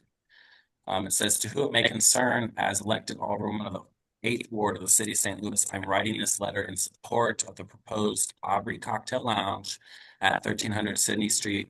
I am pleased that my support joins that of the Soulard Restoration Group, which met, discussed, and voted in favor of supporting this proposed establishment. I joined the SRG in giving my support only on the condition that a dumpster for the establishment be placed either in the alley or the garage of the property and not on any public walkway or street at any time. I look forward to this establishment's contribution, vibrancy, and dynamicism of a wonderful Soulard neighborhood. Please do not hesitate to contact my office at your convenience with any questions. Sincerely, Alderwoman Kara Spencer. And then the Soulard Restoration Group wrote, to whom it may concern, the Soulard Restoration Group Neighborhood Association is in support of the establishment of Aubrey Cocktail Lounge at 1300 Sydney. We would like to request that a dumpster for the establishment be placed either in the alley or garage on the property and not on any public walkway or street at any time. Sincerely, Dr. Amanda Ramcharan. Sorry, I'm probably butchering that, but the president of the Soulard Restoration Group. And then there is a copy of his lease.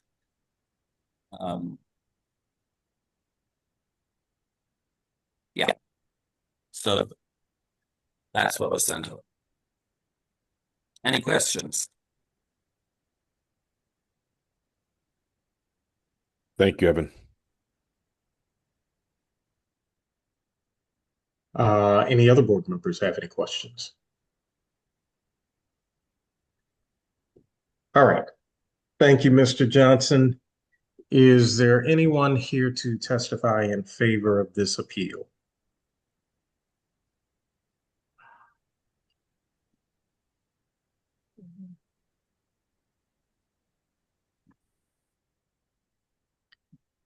Okay. Is there anyone here to testify in opposition to this appeal?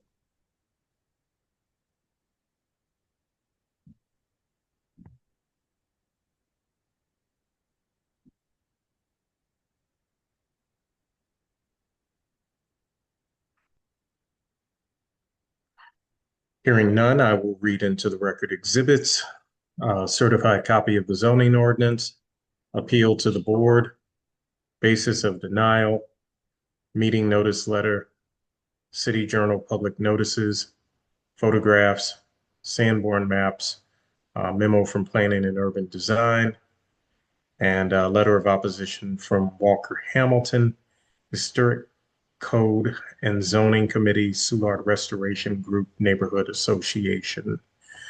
And with that, I will consider this appeal having been heard.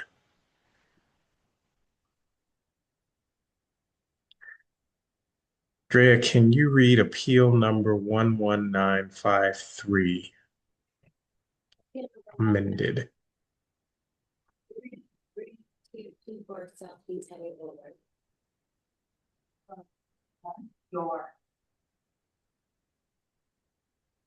Swear or affirm that the testimony you're about to give will be the truth, the whole truth, and nothing but the truth? I do. Again, good afternoon, board members. My name is Evan Winkler, Community Development Planner for the City of St. Louis, and I'll be representing the Building Commission. I'm here to present evidence of an appeal to amend condition number 1. The hours of operation for carryout service shall be from 6 a.m. to 10 p.m. No person shall be on the premises after 10 p.m. at 3224 South Kings Highway Boulevard. I'd like to present evidence for this case, photos and aerials of the said property, plans for the project, and a certified copy of the City of St. Louis zoning ordinance. On July 23rd, 2025, the Board of Adjustment of the City of St. Louis met to hear appeal number 11953 pursuant to section 26.84.040 of the zoning code concerning the building commissioner's determination that it would violate the zoning code to construct a carryout restaurant with drive-through per plan zoning only at 3224 South Kings Highway Boulevard. The conclusion of law and order. The board therefore grants a use variance to construct a carryout restaurant with drive-through per plant zoning only at 3224 South Kings Highway Boulevard. The board also concludes that the granting of the variance is in accordance with the spirit of the code, that it secures the public safety and welfare of the community, and that it will result in a substantial justice for all. The board also orders that 13 conditions be attached to the variance. And condition number 1, which is the condition requested to be amended, is that the hours of operation for the carryout service shall be from 6 a.m. to 10 p.m. No person shall be on the premises after 10. Appeal for amendment to a variance comes now Avi Kenlani, and says that on the 8th day of August, 2025, a variance with conditions was issued, authorizing the petitioner to operate in business hours of 6 a.m. to 10 p.m. at 3224 South Kings Highway Boulevard. The petitioner herewith files an appeal with the building commissioner to amend the conditions of the variance, specifically the following condition.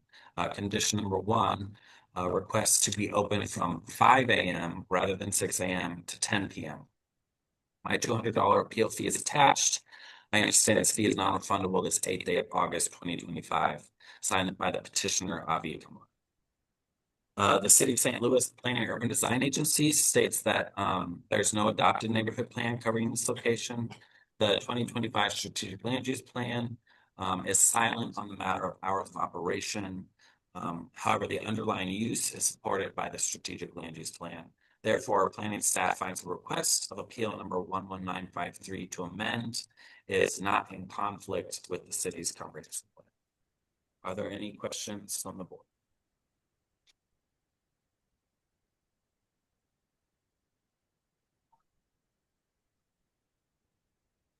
Okay, let's hear from the appellant. Mr. Kimlani, let's get you sworn in.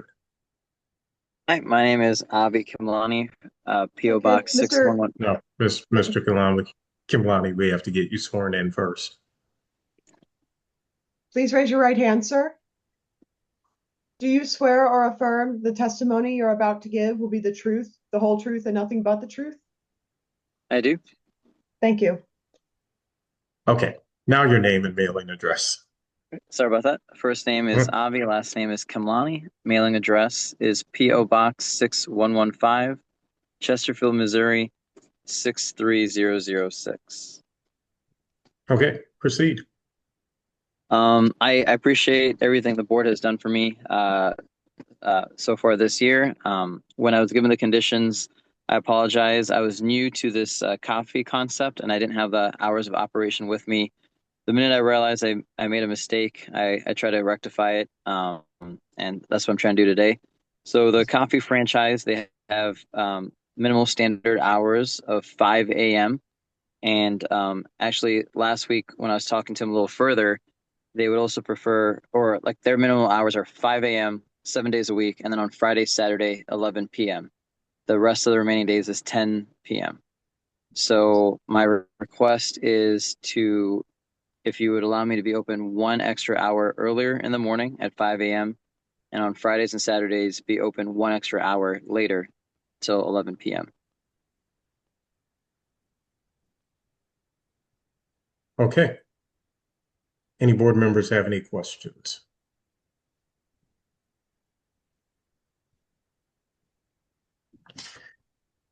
Thank you, Mr. Kimlani.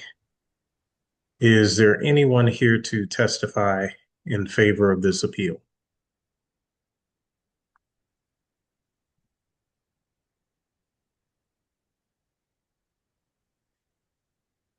Is there anyone here to testify in opposition to this appeal?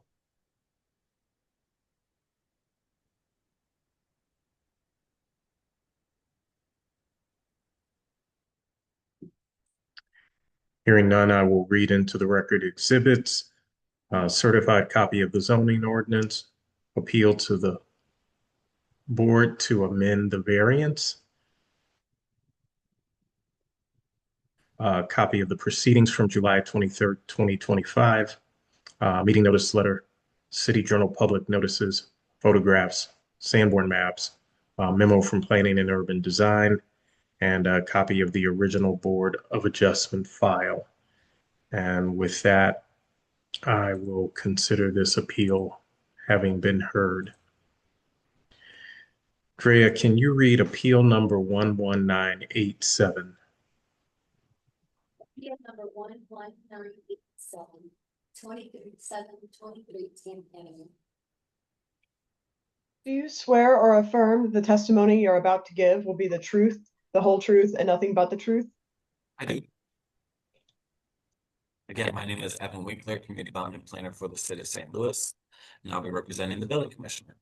I'm here to present evidence of an appeal to make exterior alterations for a parking pad in the front yard per plans at 2733 Tam Avenue. I'd like to present as evidence for this case photos and aerials of the said property, plans for the project, and a certified copy of the City of St. Louis zoning ordinance. The basis for denial of Susan Summers concerning the Building Commissioner's refusal to issue a building permit that would authorize the petitioner to make exterior alterations for a parking pad in the front yard per plans at 2723 Tam Avenue, located in city block number 2803.02 is as follows. So the zoning for this address is Zone A, Single Family Dwelling District. The intent of the applicable zoning provisions are to regulate and restrict the location and use of buildings, structures, and land for trade, industry, residence, and other uses, and to regulate and restrict the intensity of such uses. applicable zoning code provisions are section 26.08.450, front yard. A yard measured across the width of the entire lot and situated between the front lot line and the nearest portion of the main building, other than steps, unenclosed balconies, or unenclosed porches. Also, section 26.16.080C1, off-street parking and loading requirements. Off-street parking or off-street loading areas in any dwelling district shall not extend beyond the building line into the front yard area. When provided in non-dwelling districts, it may occupy any open land, including front yards, but no parking structure shall extend beyond the building line in any district. Parking space provided shall be paved with bituminous concrete or equivalent surfacing clearly marked and contain adequate entrances and exits, and shall be kept free from dust and be used only for parking. When lighted for nighttime use, no light should be permitted to cast its light upon any dwelling nearby. Evidence of lawful nonconformity is not presented. So in summary, the applicant is applying for a building permit. They don't have currently access for off-street parking, and so they would like to create a parking pad and driveway in the front yard that would terminate right before the house. Parking in the front yard is not permitted in a single-family dwelling district. Therefore, an area variance will be required for this driveway and parking pad prior to approval. The City of St. Louis Planning and Urban Design Agency states that there's no adopted neighborhood plan covering this area. The 2025 Strategic Land Use Plan identifies this as a low-intensity neighborhood where residential, which is primarily residential, with different types of smaller scale housing, including single and two-unit buildings. Houses in these areas may have driveways leading from the street to a garage, often due to lack of alley. While this property does not have alley access, the strategic land use plan discourages parking between the building and the street in this designation. Therefore, planning staff finds the request of appeal number 11987 is not in keeping with the city's comprehensive plan. Are there any questions from the board?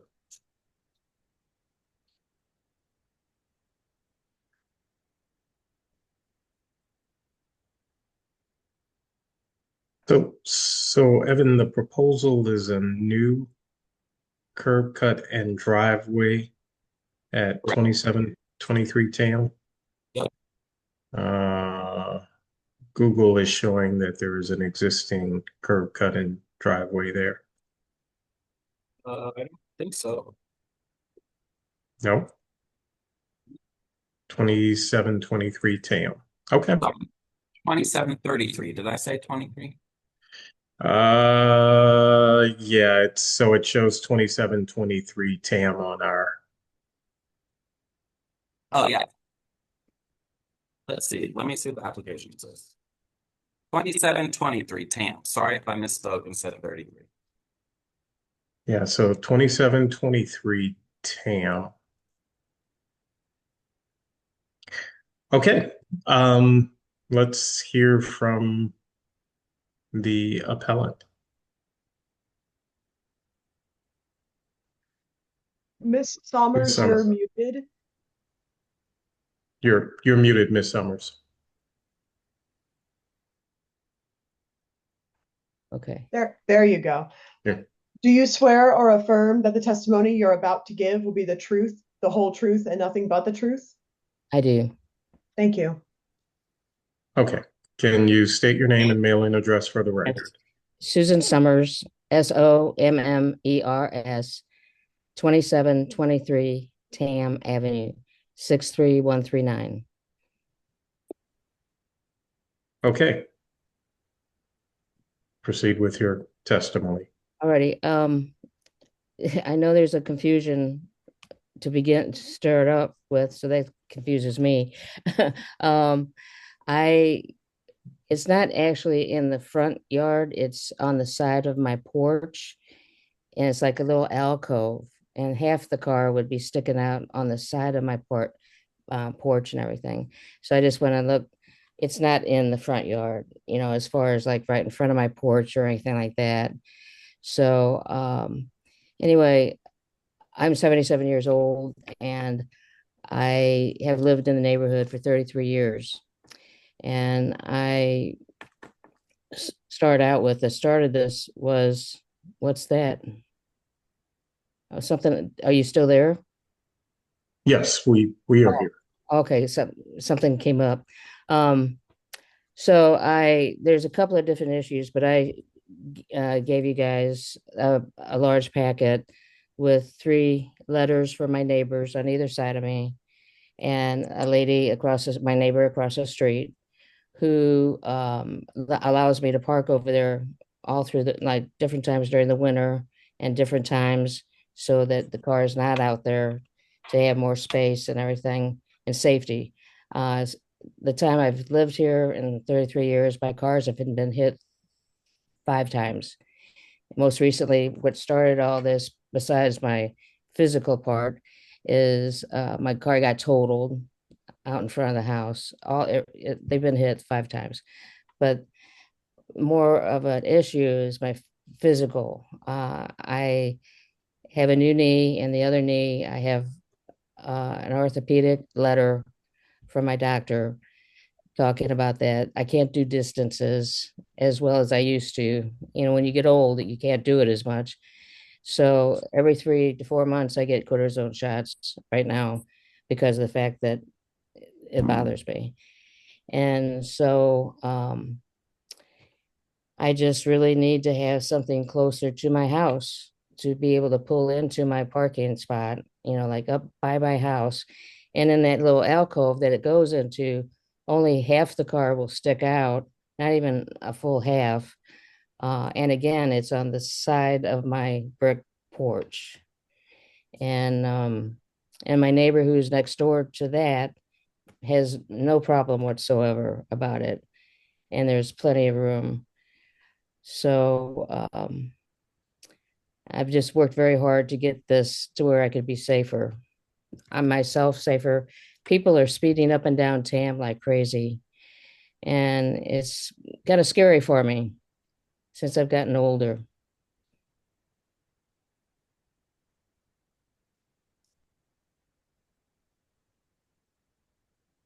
The other side of my house, there's a driveway. You may see that. That belongs to my neighbor. I mean, it's right there on top of it might even be on my property. It's so close. But there was no room over there. But there was an addition put onto my house on the other side before I moved here 33 years ago. And but this will be in front of that addition. It's like a little alcove. We'll pull right in. So,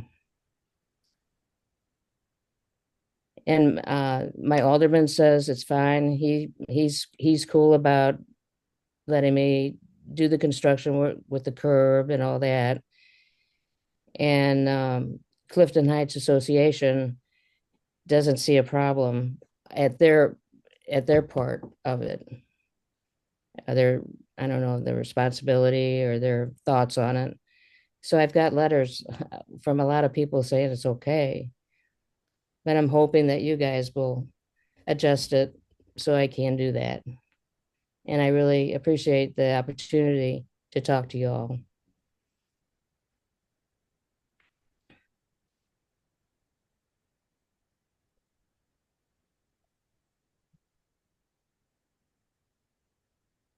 Any board members have any questions?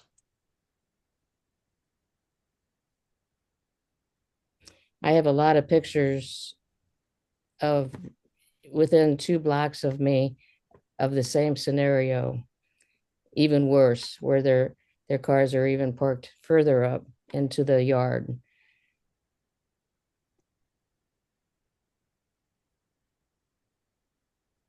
And that's why I thought it was okay.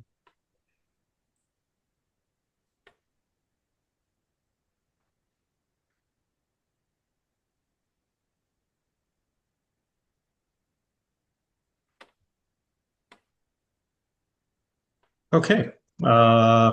Thank you, Ms. Summers. Thank you. Is there anyone here to testify in favor of this appeal? Hey, I'm Pat Geating. I'm Susan's niece. I live in Florida. Okay, Pat, we need to get you sworn in. Sure, I'm on the phone, so I'll raise my right hand. This is the court reporter. Do you swear or affirm that the testimony you're about to give will be the truth, the whole truth, and nothing but the truth? I do. Thank you. Can you state your name and mailing address for the record? Pat Geeding, Geedding, 4858 Calisands Avenue, St. Cloud, Florida, 34771. Thank you. Proceed.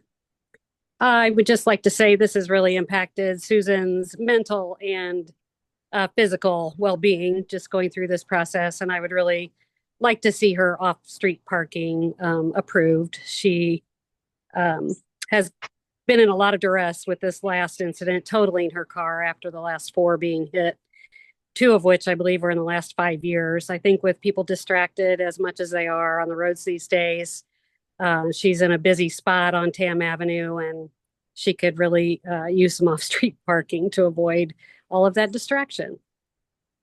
Thanks a lot. Appreciate it. Okay. Any board members have any questions? Yes, Mary. Thank you, Mr. Robinson. Actually, my question is for Suzanne. So if you'd like to finish with Pat, if we could just come back to Suzanne when you're done. Okay. Thank you. Any board members have any questions for Pat?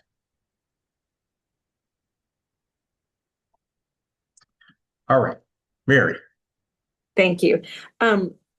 Ms. Summers, I was just wondering, looking at the pictures, it looks like there is an existing alley that runs behind your property. Yes. Can you confirm that that's there, just in case my picture is out of date? Am I muted? No, you're. We Oh, can I'm talking. Okay. There is an alley back there. It's not used, and very often it's very narrow. It's not taken care of. And my yard, there's a retaining wall that is back there at the end of the yard that is like a 3-foot drop off the whole length of my backyard.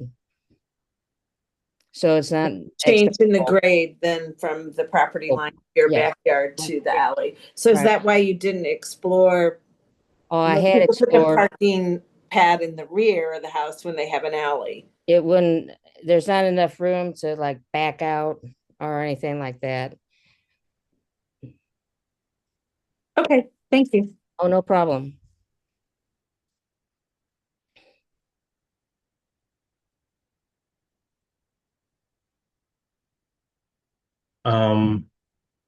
Any other board members have any questions? So I am looking at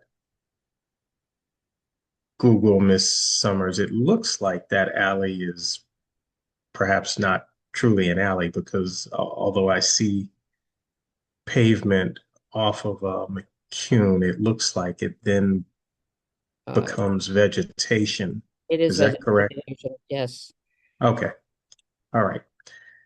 Thank you. Oh, no problem. Is there anyone else here to testify in favor of this appeal?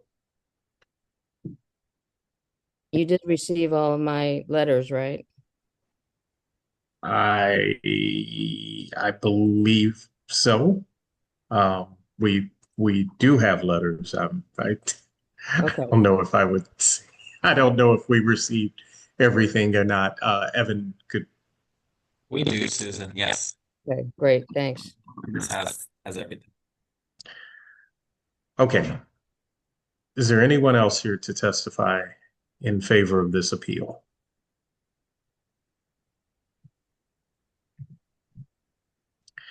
All right. Is there anyone here to testify in opposition to this appeal?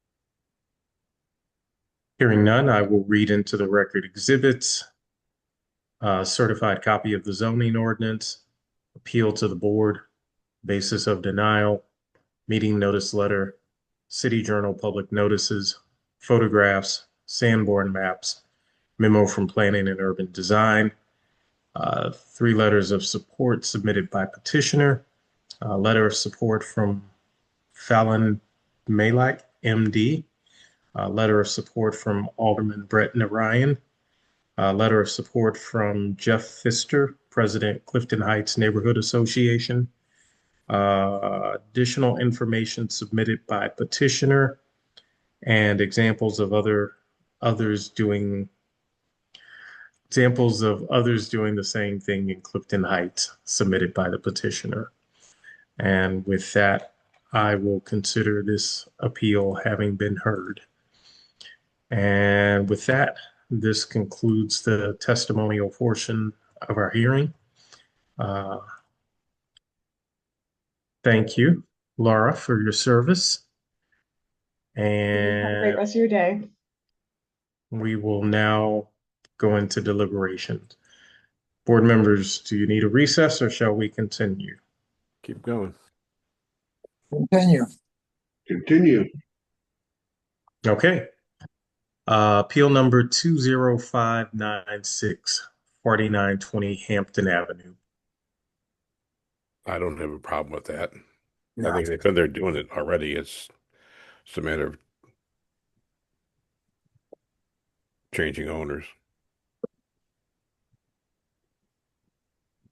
Agreed. So if you want, I'll make the motion to approve. I'll second it. You know, not to be issued a nuisance ordinance. Okay. Motion made by Mel, seconded by George. All of those in favor? Aye. Aye. Opposed? Motion carries. Findings? Will not be a detriment as conditioned. Okay. Appeal number 20602, 911 Locust Street, Suite 102. I make a motion to approve. I'm not sure. Mary, what are we doing with this? Is the approval of Okay, so let's talk about this one, because I have some concerns about it. First of all, putting a condition on there that says that there'll be no homeless or transitional people.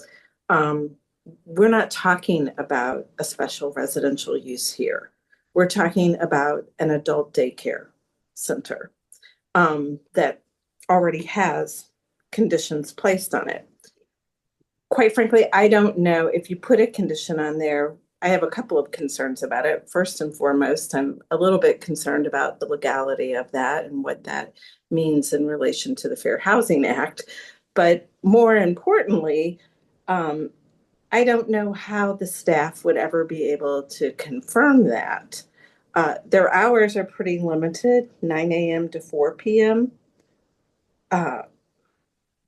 It's an adult daycare.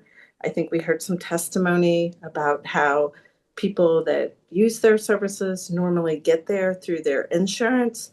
So quite frankly, I'm just not sure how many unhoused individuals would have insurance and would be taking advantage of this program. I'm not sure how the staff would actually confirm that someone in their program was unhoused or transitional. The one thing I can say is that I don't believe that they would be able to apply for an adult day center and daycare center and then start running a homeless shelter or a transitional living facility because of how I explained that, you know, if we got a complaint like that, a building inspector has right of entry and we would have a building inspector go in, and if they were operating something other than a daycare that they have permission to operate, you know, then the building inspector would take them through the appropriate process. I just don't know if this is a condition that really fits with zoning. That's what I'm saying. zoning is a land use tool. It is not a behavior modification tool. If you want to modify the behavior of people, you're going to have to do that through the police power or the social services power, but not your land use law. Okay.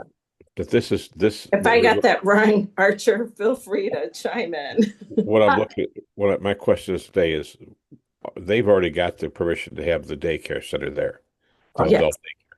They're Yeah. running it, and they've been running it very nicely. So we don't need to put another condition on this to say they can't do something that they're not already doing, because that would fall under somebody else's venue. So how do we vote on this? Sure. So you're, It's Go ahead, Archer. I'm so sorry. it's confusing me a little I'm bit sorry. because I don't Mel, want to put it. we would oppose this appeal Actually, you would uphold or decision, uphold. you would uphold the decision of BPS because they are Yeah. the ones that granted the conditional use with conditions. So that's George. You want to do that, or you want me to do Yeah, that? yeah. That's what, but I thought that's what we were doing, is upholding. Sorry, I had to give you an interpretation. Okay. Well, yeah, George, I think it might have been confusing because if you didn't clearly state you were upholding the appeal. You were or not the appeal, you were upholding the BPS And decision. Right. I'll second that. Yeah, Uphold. BPS decision. So can I say something real quick?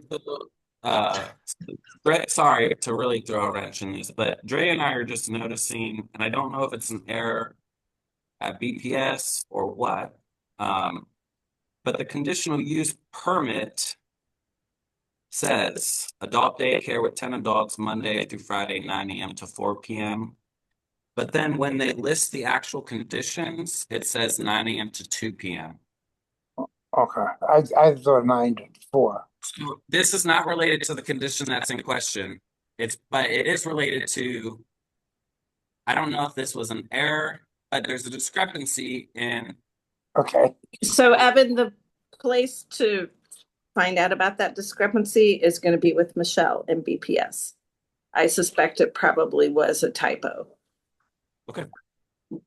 So we can still go charges upholding the BPS so they can continue to All the operate. board can consider right now is, do you want to add a conditional condition? You No. can't amend any others, but we as staff can address with the BPS secretary what we think is probably an error. You still up there, George? Got it. I still second you if that's all it is. Right, because you don't want to put a condition on the people that We can't uphold and right. Yeah. It makes no sense. Okay, So so Yeah. You go. sorry, George. So the motion here is to uphold the BPS. the BPS. That motion's made by George and seconded by Mel. All of those in favor? Aye. Aye. Opposed? Motion carries. Okay, appeal number 11963, 1300 Sydney Street.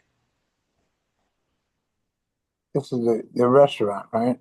Yes. Yeah, alternative kitchen. Okay.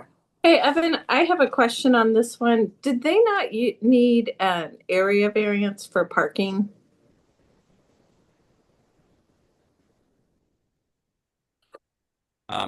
They don't because it's a use variance in the D district. Oh, you're right. Okay, thanks. I knew that it had no off-street parking at this location. Okay. The only thing that I can see that they needed to have their own dumpster.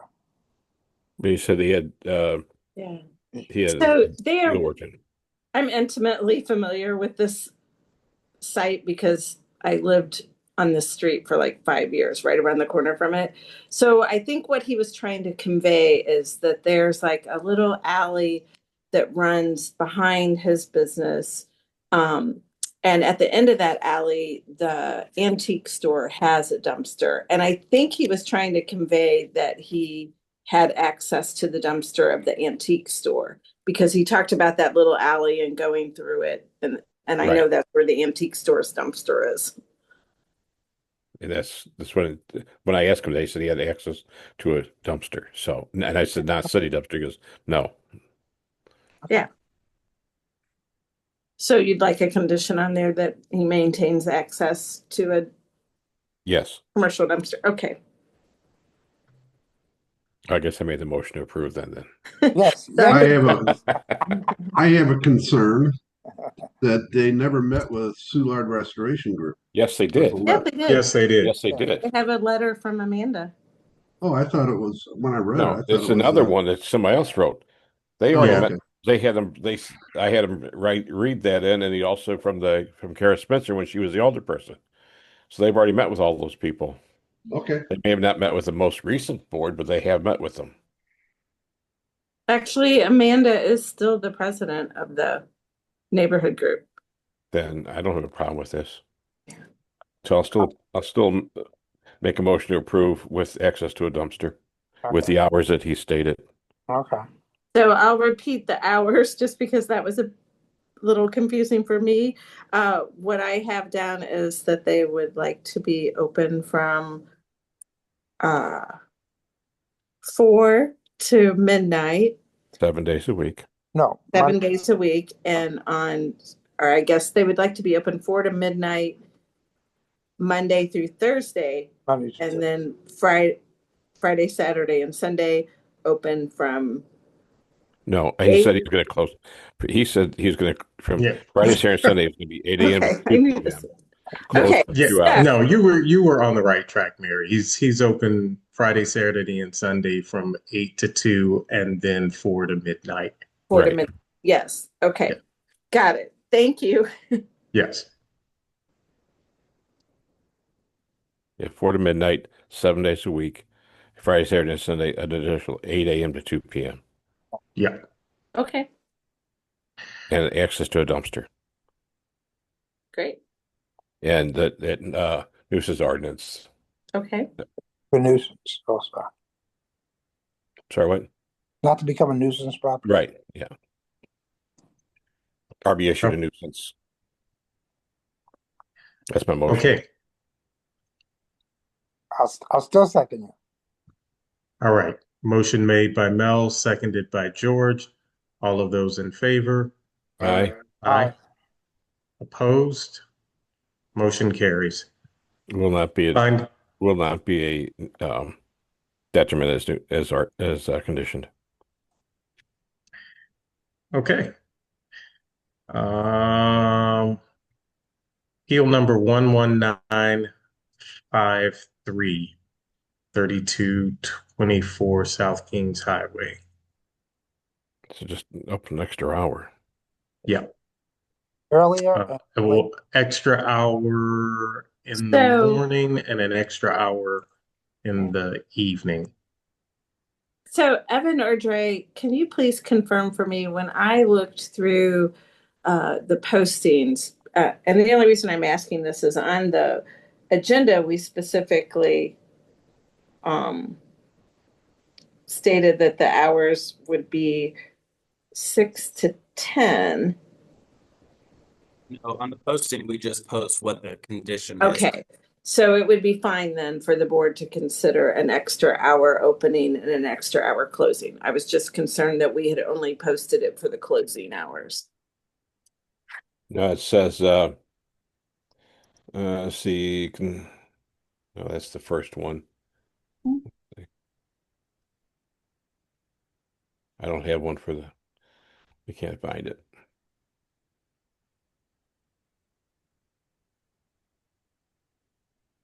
It should be, yeah. I don't think your posting has anything to do with it.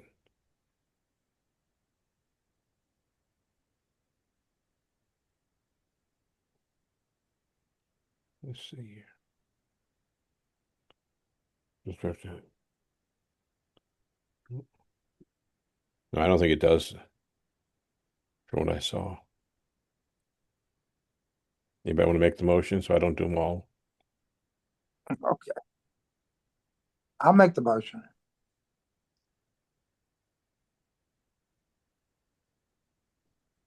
I'll second.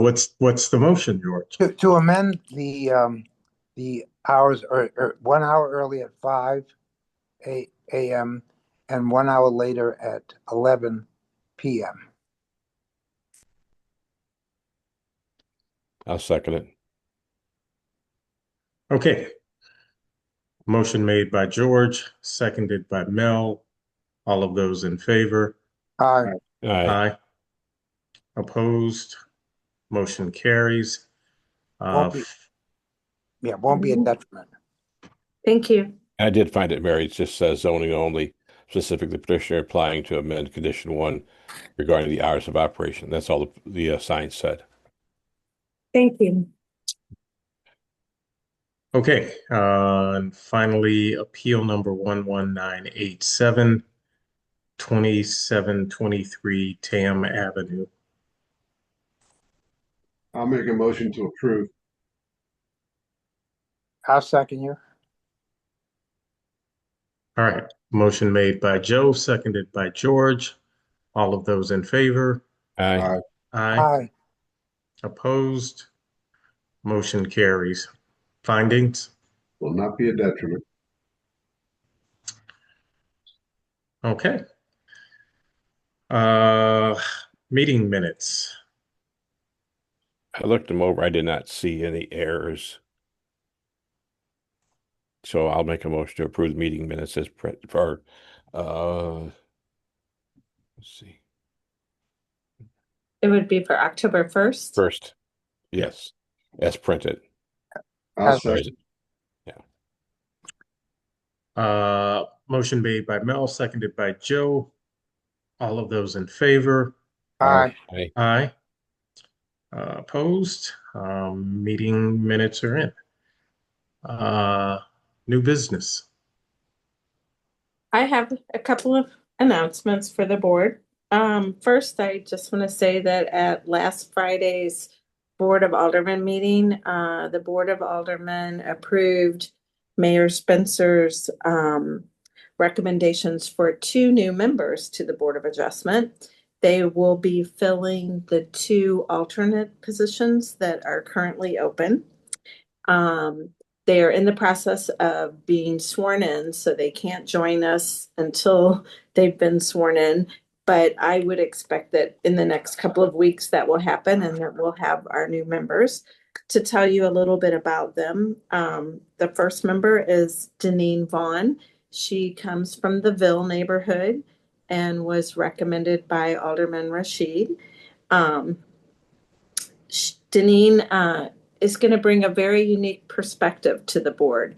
She is a person that served on the steering committee for the update to the strategic land use plan, and she continues to be a volunteer in the update to the new zoning code. So I think she'll have a wealth of information and a great perspective to share with the board.